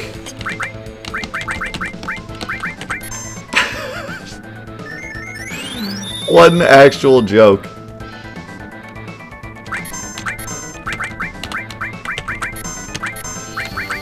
Unbelievable, dude.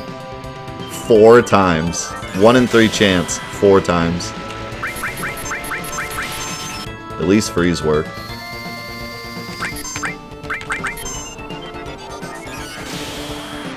Frickin' unbelievable.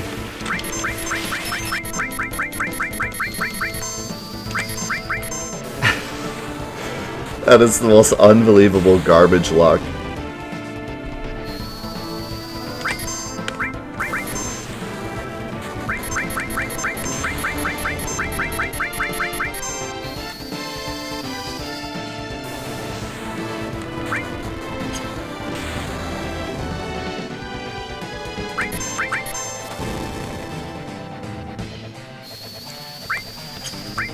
Holy cow, dude. And then he dodges. And then he dodges.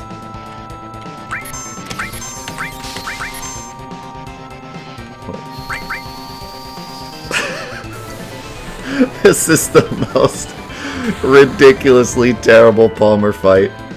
Holy cow. I mean, I expect it to be bad, but holy crap. What a joke.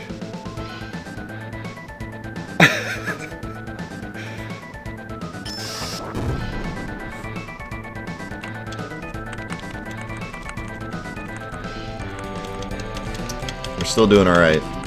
We can still make it.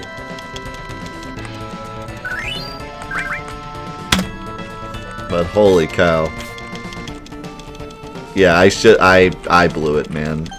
I said couldn't be worse than our PB, and I should not have said that. That is where it all went wrong. Why did Wraith King decide to buy drums? What do you call an Ogre Jakiro dual lane? What? Bro, it's literally a typo. This book is such garbage. Holy cow. I can't believe this. I want my money back, dude.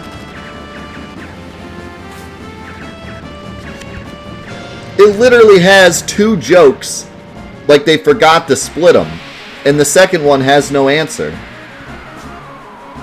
It says, why did Wraith King decide to buy drums? What do you call an Ogre Jakiro dual lane?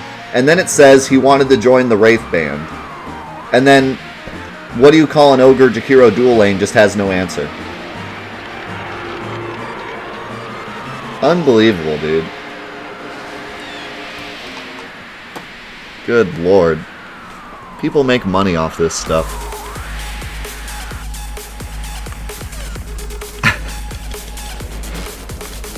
Hitaru spent her money on this book. Forrest, thank you so much for the 1,000 bits. Alright, if we can do the end flawlessly, we'll hit our record. But we need at least second try wrong warp.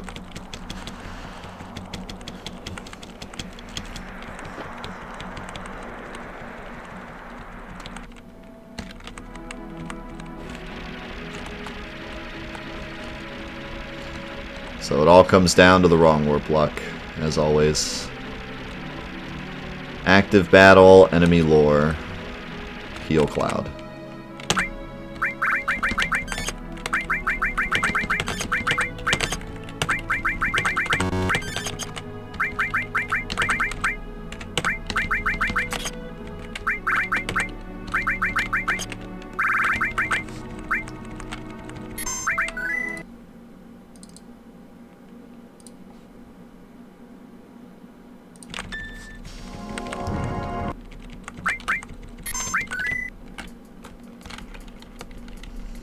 It all comes down to this.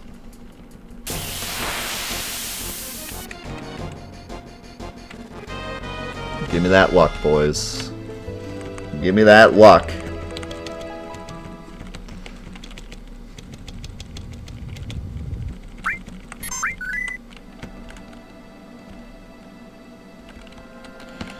Come on, baby. Give me that luck.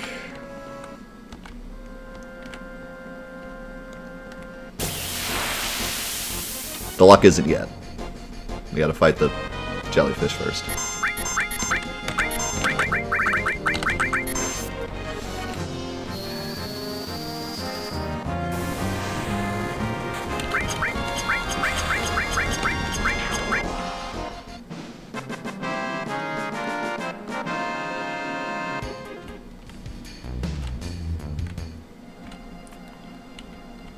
Don't get into a fight, don't get into a fight, don't get into a fight, don't get into a fight. Okay. Alright. Now we gotta get the luck. As long as it's like second or third try, I'll be happy. But I would love to see first or second. Come on, baby. That's not it. Oh. Oh my god, first try. Oh my god, first try, preemptive strike. What is this luck? Excuse me? Excuse me?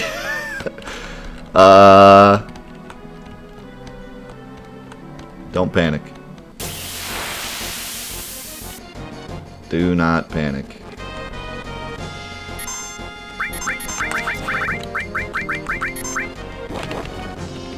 Holy cow. Holy cow, what is this luck?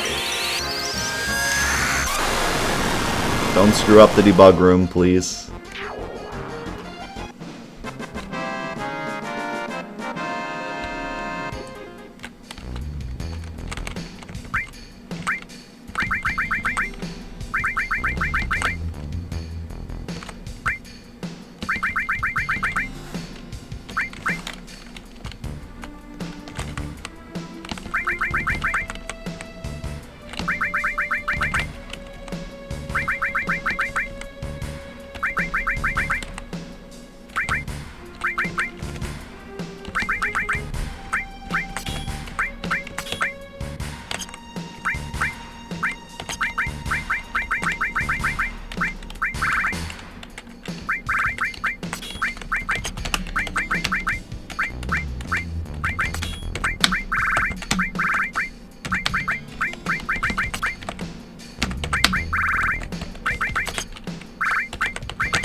I think I got everything.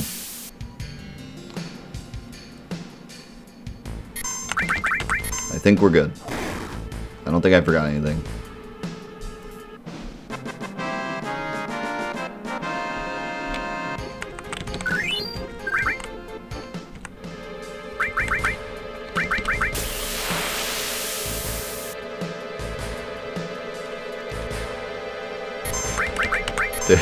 Dude, the nerves. I got nerves. I got nerves. Equip Vincent, press square.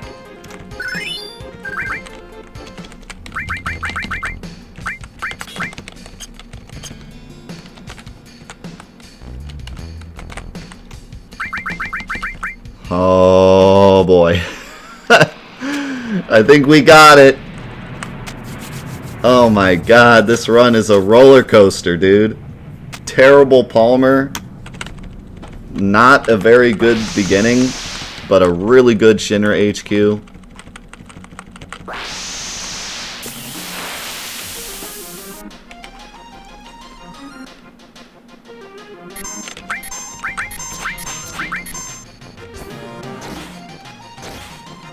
Holy cow. I'm shaking, I'm nervous. I've never been nervous for a Final Fantasy VII run. But that luck was freaking incredible. What's up, bro? Thank you so much for the host. Dude, I did not expect this at all. I did not expect this at all. We got pretty good luck yesterday. I was more than willing, like I was completely expecting terrible luck today. I did not expect. First try, preemptive strike, wrong warp. Like what? I can't even. My brain can't even fathom it right now.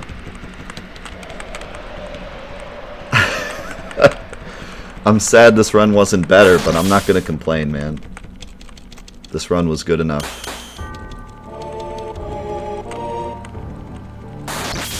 This run was good enough. Holy cow.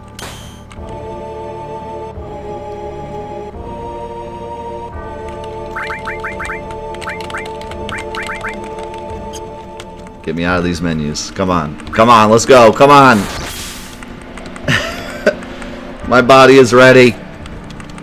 Don't screw up Bizarro. Don't attack too fast. Wait for the heal. Oh my god.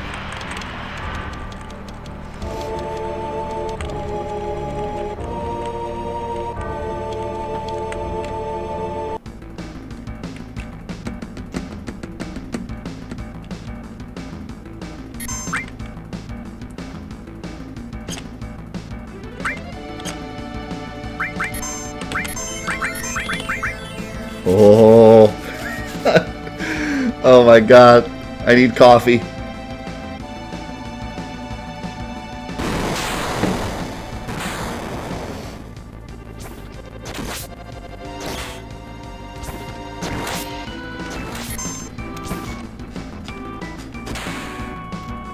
Come on, baby. Come on, baby. We can do it.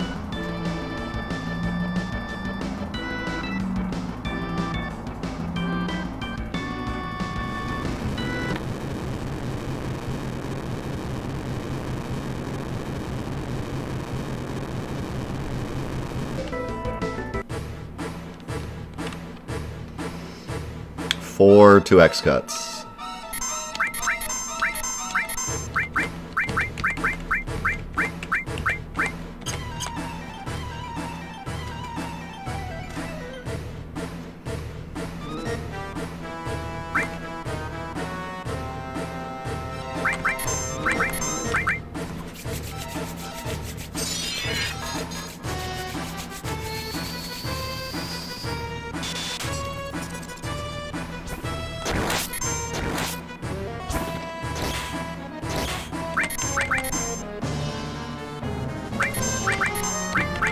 Oh my god, we did it! I'm like giddy, dude. I can't believe it. I seriously, I can't. Like, I am so happy. I did not expect this, even at all. Like, I just didn't. I didn't expect this luck. Not even close. Holy cow, dude. I did not expect this luck. Not today. It just didn't feel like the day, man.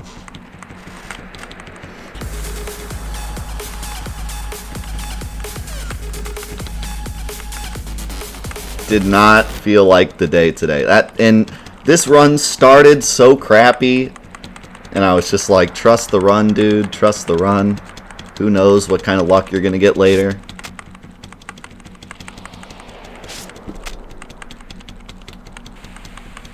This is the most feels good run ever. RJP, thank you so much for the 1050, man.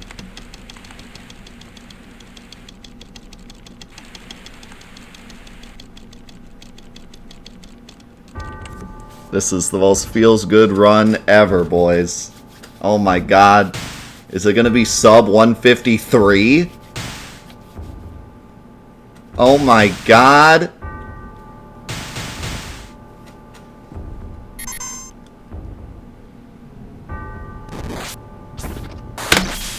Oh my god, it's sub 153. Holy cow. Oh my god. Disgusting. Holy crap, dude. Wow. Just freaking wow.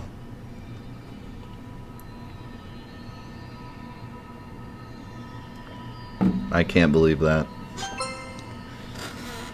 What a crazy, crazy run.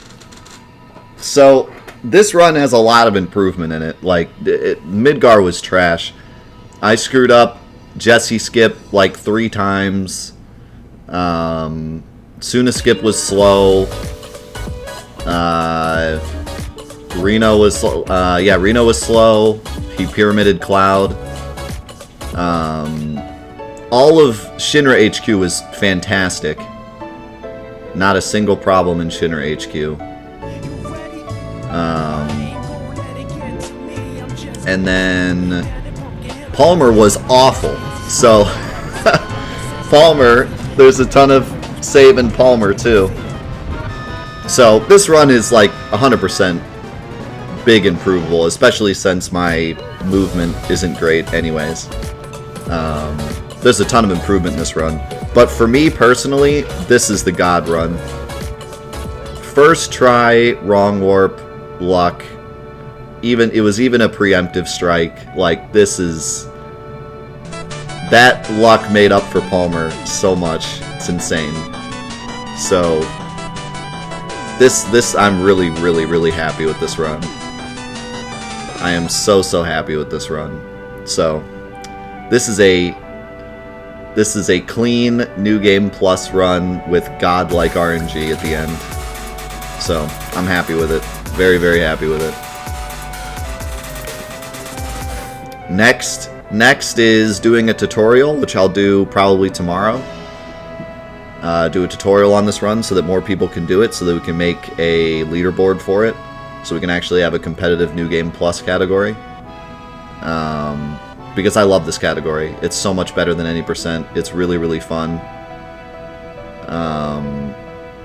And it's so much less RNG than all the other categories. New Game Plus is a rule set where you're allowed to have separate saves ready to go for memory manipulation. Basically, in any percent, you play the game until you can create a wrong warp file, and then you use the wrong warp file to wrong warp to the end of the game. In New Game Plus, the wrong warp file is already created, and you just use it to wrong warp. In addition, you also get to do materia smuggling, which is a glitch I found only a few weeks ago, which allows you to bring any materia you want from other save files. So, it's not actually New Game Plus, but it's called that because you get to use other save files. But yeah, it's an amazingly fun category. It's super broken. There's not a ton of RNG. Wrong warp is the only like crappy RNG. Every other RNG you kind of like plan for it and work around it, so it's a lot more fun than just, oh, Yuffie skip didn't work, the run's over. So yeah, it's a really fun category. It's the quickest category as well, and I want to make a leaderboard for it because I think a lot of people will enjoy running it. And this run is good enough to where I can show people, hey, here's the run, and we can get some people that are much better at the movement to do it and get a better time than me. Because if anyone that runs this game competitively, runs this category, they should be able to smash a 150 time, given that their movement's going to be a lot better than mine.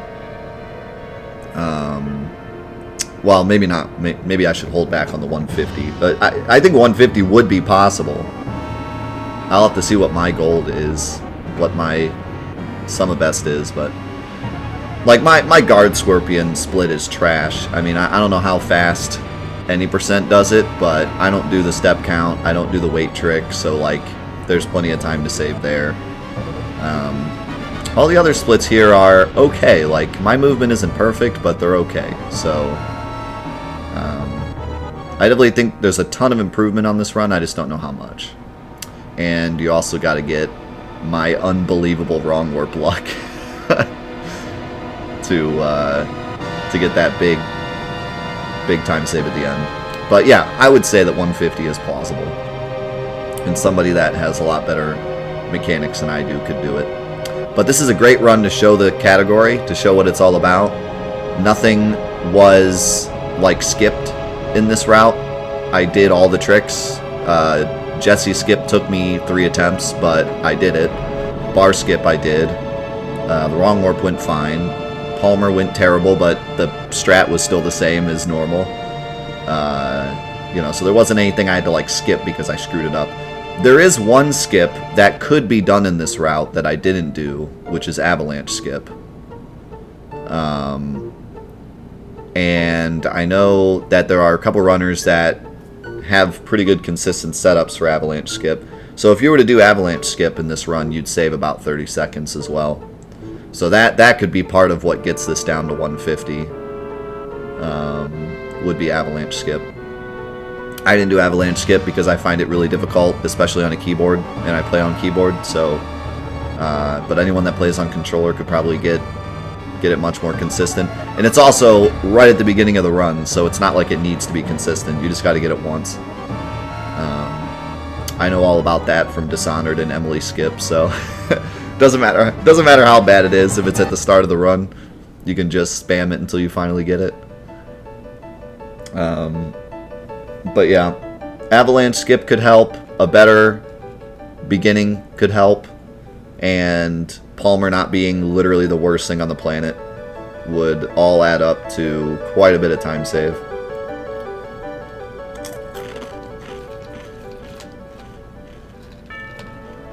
I'd be willing to say, if you got a god run with avalanche skip, and you got first or second try wrong warp, you could get a 149. Yeah. I think so. I could see it.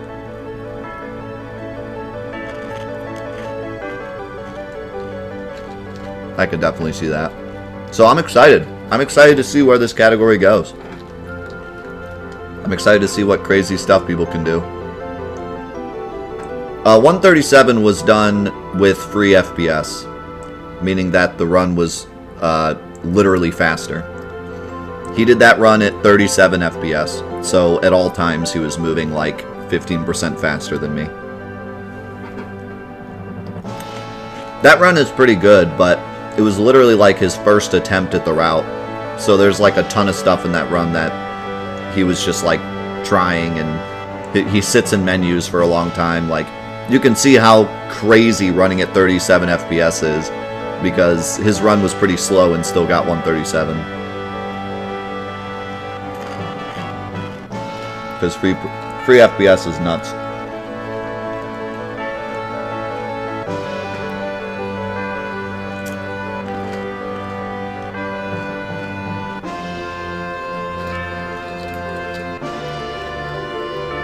But yeah, man, I'm super excited. I'm excited to see where this route goes. I want to see some epic Final Fantasy VII gamers take this route and run with it. I did the groundwork. I want to see some people take it and run. And Death Tome did a lot of the groundwork too. He figured out what was best to smuggle. Then I took that.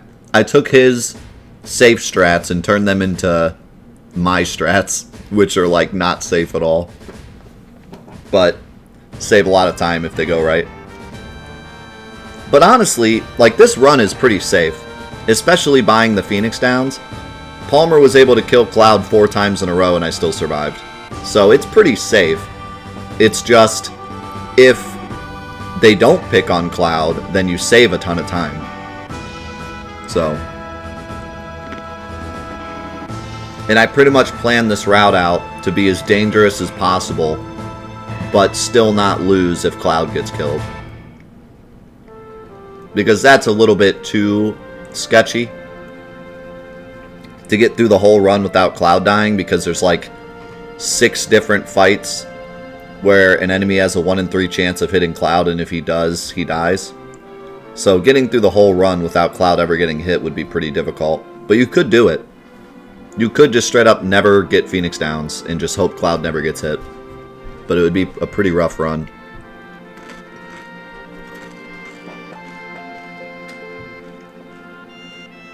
You do automatically get 1 Phoenix Downs somewhere. So you have that. Maybe 2, actually. The ones in Rocket Town you don't need to buy. But you can see why I bought them. Because Palmer's a jerk. If I had not bought those Phoenix Downs, the run would have been over. Because he killed Cloud 4 times in a row. So.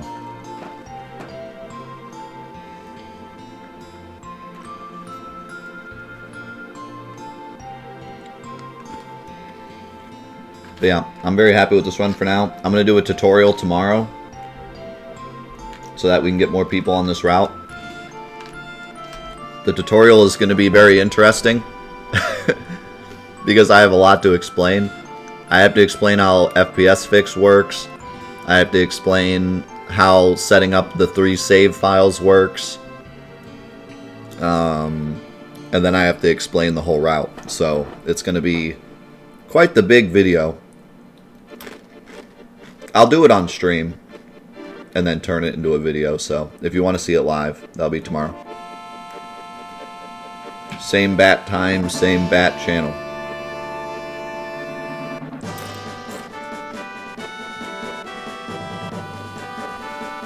So I buy 1 tranquilizer for Palmer,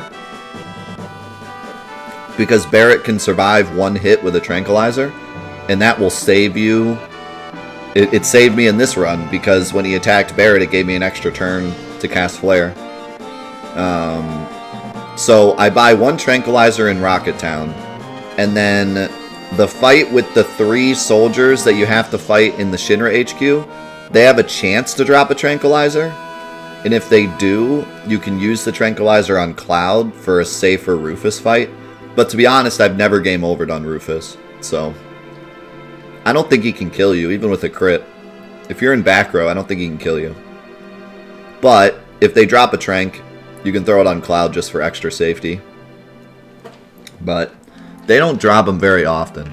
I've done like 6 runs of this that got to that point, and I got tranks once. I got 2 tranks in 1 run. 2 of them dropped 1, but then every other run they didn't drop any. So they're pretty rare. I don't know what the drop rate is. It's probably like 15%.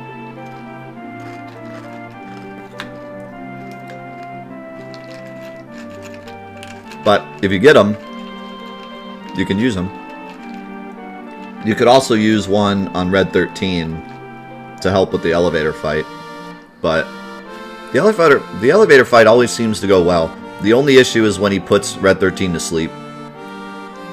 As long as that doesn't happen, it usually goes fine.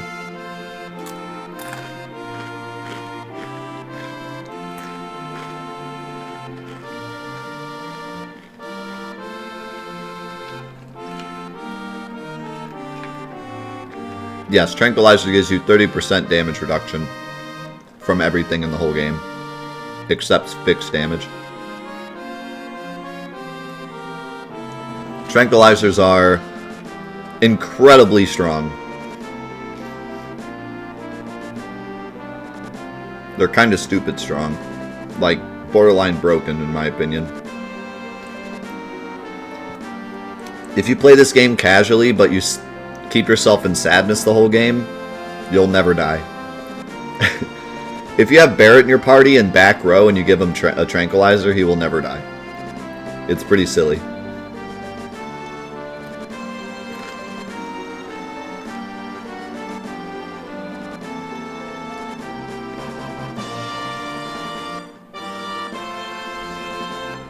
Yeah, I've never really understood it. Like, it's supposed to be a bad status effect, but getting your limit slower for a 30% flat damage reduction is insanely worth it. Like, it's so worth it, it's stupid. Like, oh no, I don't get to do a little extra damage, but now I never die. And the fact that it's flat is what makes it so good, because back row only helps against certain attacks, certain regular attacks. It doesn't help against long-range attacks. But Sadness is flat. The only thing it doesn't affect is static damage, which there isn't much in the game. Stuff like Supernova and question marks and stuff that does percentage damage. But that's it.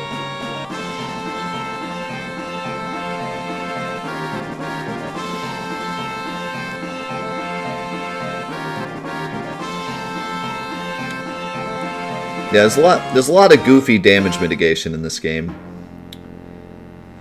If you back row Sadness, Hero Drink, Max Defense, Barrier, you can make Emerald Weapon do 4 damage, which is pretty funny. With his strongest attack, is 4 damage.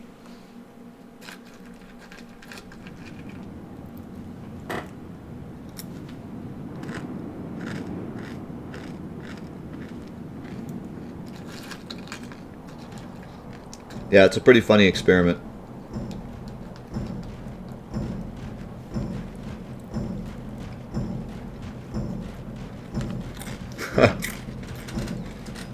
It's red 14 and red 15.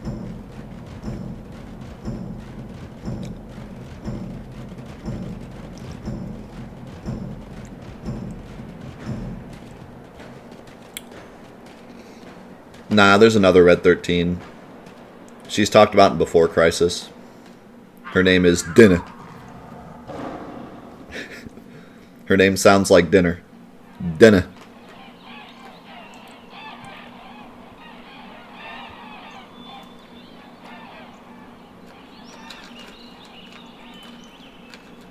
She gets mad at Nanaki and then runs away, but then apparently he finds her later.